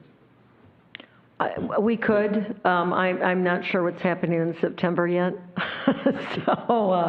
But I would like us to be able to say October 15th, we'll have a public hearing to do the final consideration of this comprehensive plan. And that way I can, fully advertise it and make sure that people are, very much aware that we will be presenting it for the last time in front of the P&Z Commission. Of course, there'll be other opportunity after that point. How many days prior to that hoped for October 15th date would we commissioners have that final? 2 weeks, sir. 2 weeks, okay. Unless you want more, but No. Typically I give you 2 weeks. It's fine. It seems to be working pretty out well. Yeah. Okay. Ms. Kaltenberg? Based on the crowds that have attended all the previous meetings, I kind of think one meeting will handle it. Mr. Simmons? And I agree with that. Okay, good. We're all in agreement. That's good. Thank you. I appreciate you summarizing that. So we've covered the next steps item, and now we have old business, discussion of the land use element and housing element data, which is information that we were provided via email, the growing unaffordable discussion about the housing crisis and finding affordable type housing. Would you like to introduce that, Lisa, and basically what we would need to do at this point to move things forward? Well, and thank you, Mr. Roth. Really, again, I'm sorry. This is under old business because the last meeting, this commission was very concerned about the data that you were presented with in our comprehensive plan. So Kelly and I wanted to make sure that you were very clear on where this data comes from and what data is acceptable in a comp plan, and to reference our policies, okay? And that's why this was in your packet. I believe you all are holding this one up, land use element, housing element data, the sources of it. I also included Mr. Carter's well-written reference to Zillow and Realtor.com. Unfortunately, again, these data services are not considered the help me, Kelly, I'm not going to say it right. But I want to say that you can put them in there if you'd like to reference them. We can go ahead and reference them, but please, Kelly, go ahead. Yeah, and what we did after the last commission meeting is we reached out to a number of our colleagues across the state, as well as current and former employees with the Department of Economic Opportunity, and just ask them point blank, the use, especially as it relates to comprehensive plan, the use of Zillow or the MLS and things of that nature. I will say that we did get the comments back of, you can use it as kind of informational or supplemental, but it is not going to be accepted as the methodology. Now I'm blank and tongue-tied. But they are looking for, whether it's Bieber, it's Schimberg, it's the census, or some readily recognized methodology as it relates to housing. I'm not going to say specifically, but one of the comments that one of the current DEO members was making was they had serious concerns about some of the Zillow data, just personally based off of some personal interactions with the data. They were also concerned when we were talking to them about not necessarily the adequacy or the effectiveness and accuracy of the data, but more so of, can it be replicated for whatever reason? Who's preparing that? What's the source behind it? And I know, Ms. Cottenberg, you were very clear as far as, the MLS it's looking at sales data. It's looking at certain things, but it's not a recognized data set at this point. Yeah, we wouldn't want to recognize anything that's real. Would we? But here's, so in addition to that, first and foremost, what I'd like from this commission is a little direction. Would you like me to include some of the MLS and Zillow data? If the answer is yes, that's fine. Just remember, when you're recommending approval of the comprehensive plan, you're not really recommending approval of the DIA portion, right? So it's, apples and oranges at this point. But if you would like that data put in there, we're more than happy to do that. That is not the problem. But the second bit of direction I'm hoping you'll give me is recognizing the data. You're stating that the supportive data that DEO wants us to utilize is too low, that our housing prices are much higher. So what policies are you willing to put into place to recognize that? I sent you all, which a citizen sent to us.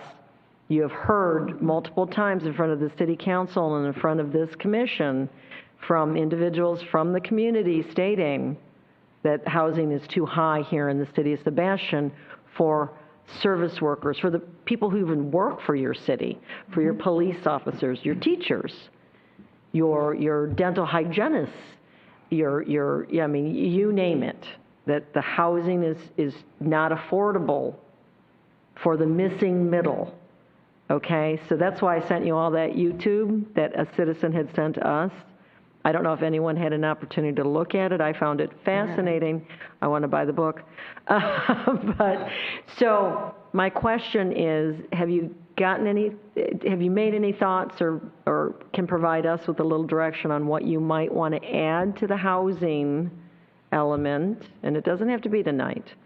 At what you would like to add to the housing element to possibly address this issue. You're the ones who've come to us and said this data's wrong, it's actually higher. Well, if this data's higher, then how do you want to address it, or do you not want me to address it? You give us direction. It's your community. Can I speak up? How about if we use the actual data from sales in the last year in the city?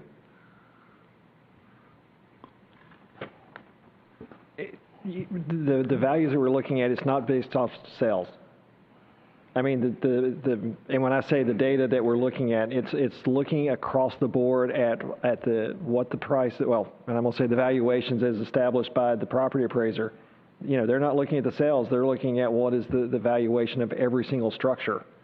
So if you only had 5 houses that sold and you're relying on that data, then that's going to skew the numbers, you know, for whatever reason at that point. Now, is that an accurate trend?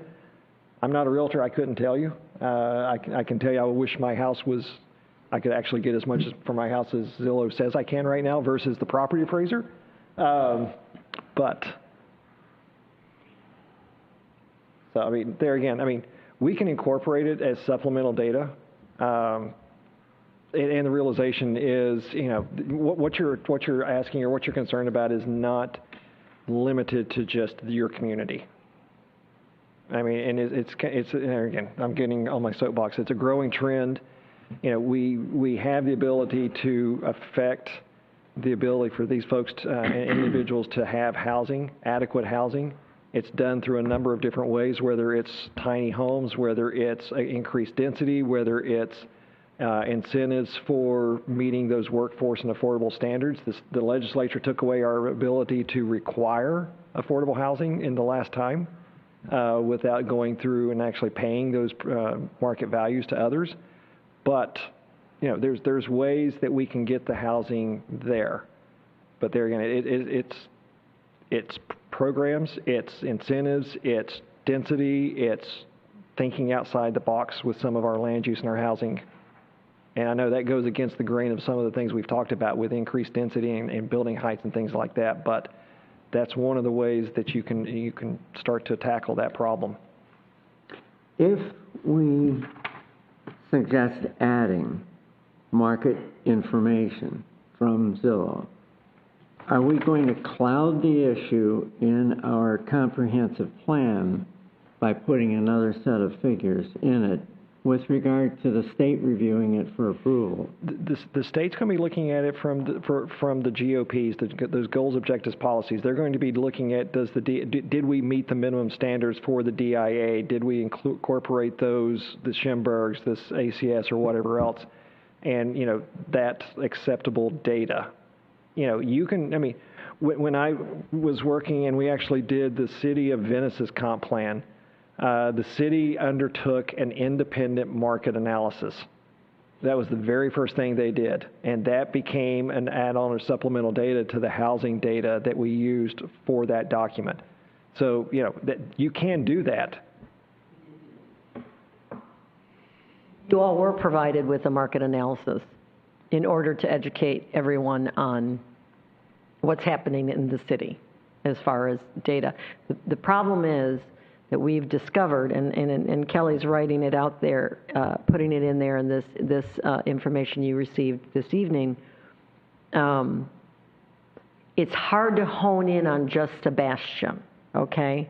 So when you do market analysis and you're using some of this other data, they're looking at the region. For instance, Zillow's looking at Sebastian Vero Beach Metro, and there it's hard to judge whether they're looking just at Sebastian or areas around it. So it's a little difficult to do that. Am I making sense? Yeah, and one of the and things... The same was for the market analysis. They, you know, it's a little skewed because we're looking at areas probably in Roseland too. That's how the data is set up. It can't cut the line that close. Actually, you can. Okay. Actually, you can. I know you can. You use the zip code. Sebastian is 32958. If it's not in that zip code, it's not relevant. And Zillow, I believe that we should use auxiliary information because the approved information is categorically faulted. Okay, that's the frog who who jumps into a cold pot of water is very comfortable and he doesn't even know when he is boiled to death. And the idea that 1 foot in on an ice cube and 1 foot on a flame means generally you're comfortable. That's not true.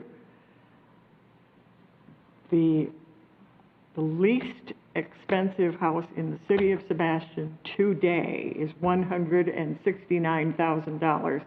The next one, and there's only one, is $189,000. The least expensive rent available in Sebastian today is $1,450 a month. That's the least expensive, and there is one of those. I don't care what they're using. We're dealing with Sebastian. To use figures that are appropriate in other places is not realistic for our comp plan. And this has been my complaint for a long, long time. We have year after year after year. I think this is my third go-around with comp plan, maybe, or the second for sure. We have said that we're going to look at affordable housing in our area, and I hate to use that word because I know that everybody doesn't like that word, but we don't have affordable housing here. We have done nothing to obtain it, and if we don't use legitimate figures, we will never get it. Ms. Cottenberg, it's more than just the figures. Pardon me? It's more than the figures.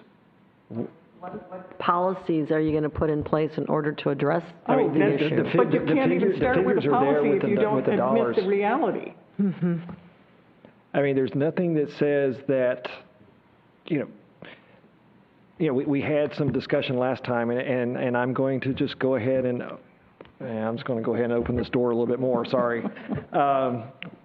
We don't want increased density.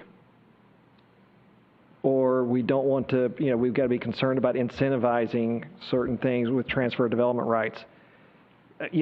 Different communities do different things as it relates to affordable housing. Now, there again, we can't say thou shalt with every project provide 10% affordable housing or meeting the 60, 80, or 100 or 120% AMI. Can't do that.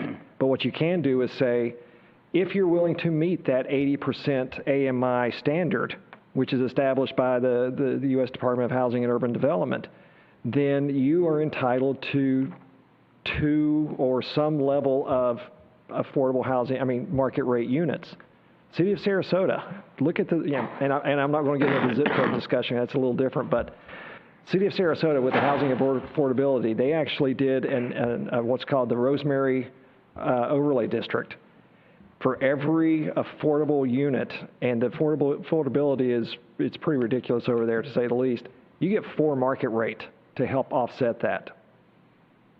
That was their take to make sure that we're getting affordable housing in that community. Sarasota County says in certain areas, if you're willing to provide either 80% AMI, you're getting 2. At 100%, it's 1.5. At 120% AMI, that's 1 density bonus unit.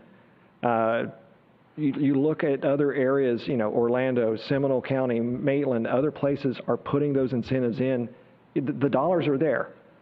You can continue to say it's the dollars, but until we can make that supply, until you put those tools in play, the values are still there. I understand what you're saying. I understand it very much. I understand that we can suggest policies. I understand that it then gets passed to other people who say, figures don't show that. We're okay. We don't need to do any of these things. No thanks. And that's what's always happened. I don't know how to fix it if we don't at least incorporate some real figures, so that somebody can say, maybe we need to take a look at this. Well, you also have to keep in mind that affordability is also based off of those standards. And there again, I hate saying going back to the national standards, but housing and urban development sets this price based off of MSA for affordability, that the AMI, that median income number. income. But, you know, we're not arguing with you. If this understand that. commission would like us to put in this data, I have no problem doing that. Okay. Absolutely not. We would be happy to add that data if that's what this commission would like us to do. I would be one who's in favor of adding additional data. I'd be in favor of that. I'd like to make one comment, though, and I think, Ms. Fraser, you mentioned that this thing from Zillow was based on the Sebastian Vero Beach metro area.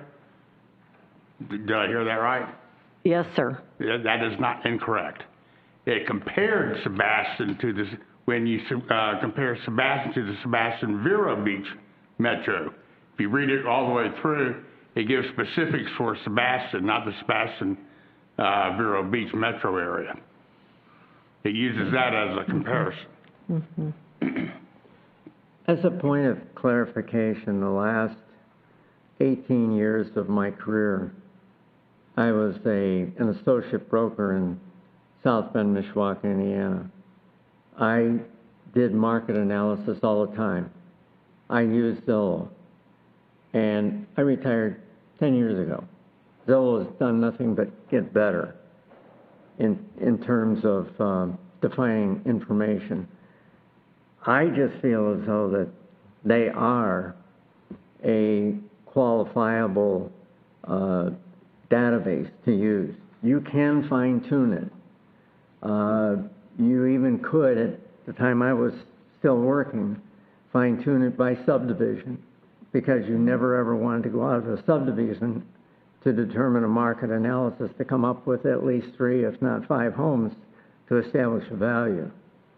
So I know it can be narrowed down to just Sebastian. And to me, that's pretty important to have it for Sebastian. Now, I would opt for including that as another column in there somewhere, not supplanting that information. Heaven forbid we can't do that, but add this as another point so that we can look at it, and it would give justification for some of the things that Mrs. Kaltenberg's been saying for a long time, and I've known, but sitting where I am, I didn't want to say anything until I think it's pretty obvious in my mind. I heard Mr. Carter, I don't know how the rest of you feel, but I feel it's important to have that, if nothing else, so you can look down and compare the 2 different sets of information and know that, well, this is what we have to look at, but this is, quote, real time in Sebastian. And that would address the conditions that Mrs. Kaltenberg just mentioned. See, I got your name right that time. You did. I'm trying. Doing great.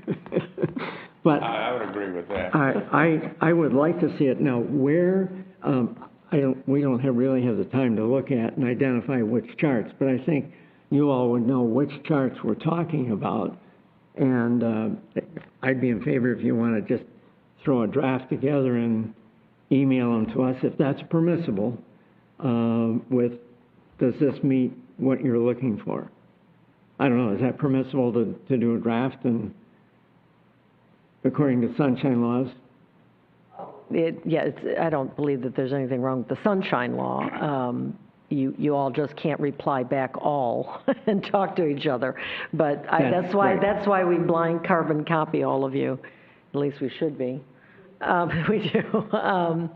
And so that's not the problem, but I'll have to think about what this chart is that you're asking for. All we were recommending that we would do is to add that data, such as what Mr. Carter sent and what Ms. Kaltenberg's presenting, to utilize some of the Zillow and MLS data that is readily available regarding homes in Sebastian. I don't think I have a problem with that as long as it's somehow referenced or included in it so that you can give several points of reference. Yes, sir. Because to use the example, I think you used it a while ago, Ms. Fraser, well, you know, if somebody who's in that middle income is looking at coming to Sebastian and they see that $157,000 that was used in the data that was presented to us, and they get here and they see that, well, no, houses are $270,000 to begin with. You know, that's going to be rather demoralizing. That's a very good point, Mr. Carter. And we will incorporate it. Thank you. Absolutely. But that's all I was planning, just taking the data from those resources and putting it in there and referencing it as in, this That's is, fine, as long as it's included. absolutely. Okay. Thank you so much for Are your the other direction. commissioners I okay with appreciate that? Adding, and if it need be, you can even put it in parentheses after other data mentioned, parentheses and an asterisk in the bottom, the Zillow data, however you want to do it, but. Or some stars or flashing red lights or something like that. Yeah. That's for a crosswalk. Put it in the, put a strobe light on it. Okay, anything else under old business?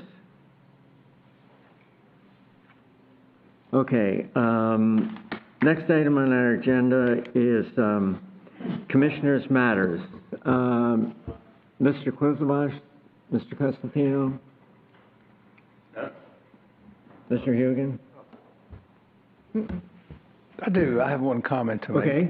And there's a lady who never comes to the meetings here. However, she has a lot of responsibility. And that's Janet Graham, who does the recording. So I'd like to say thank you. That's perfect. That's perfect. Thank you, I Kathy. appreciate that. Thank you. Mr. Chairman, I'd like to make one comment. Again, I want to thank staff and Kelly for spending a lot of time on this and presenting all this to us. And, you know, I think we all want it to make a better city, and this comp plan is heading us in the right direction and taking it out for the next 10 years. So I know all of us have had some concerns, but we want it to be the best product that we can produce. And, but anyway, thanks a lot for all the hard work that y'all do on it. Okay, if I'm the last one, I just have a question. It's just kind of a general question, and that is, in the parks where there's new parkland identified, is there any prioritization at this point as far as what parkland available would be developed into a park? Just a quick answer. We have a map. I think the quick answer is, well, with the park master plan, we'd be able to identify where the next development should be and prioritize it. Absolutely. We do have several pieces of land that have been, they really don't have anything on them. They're more like an open space, and there is no plan to do anything at this point.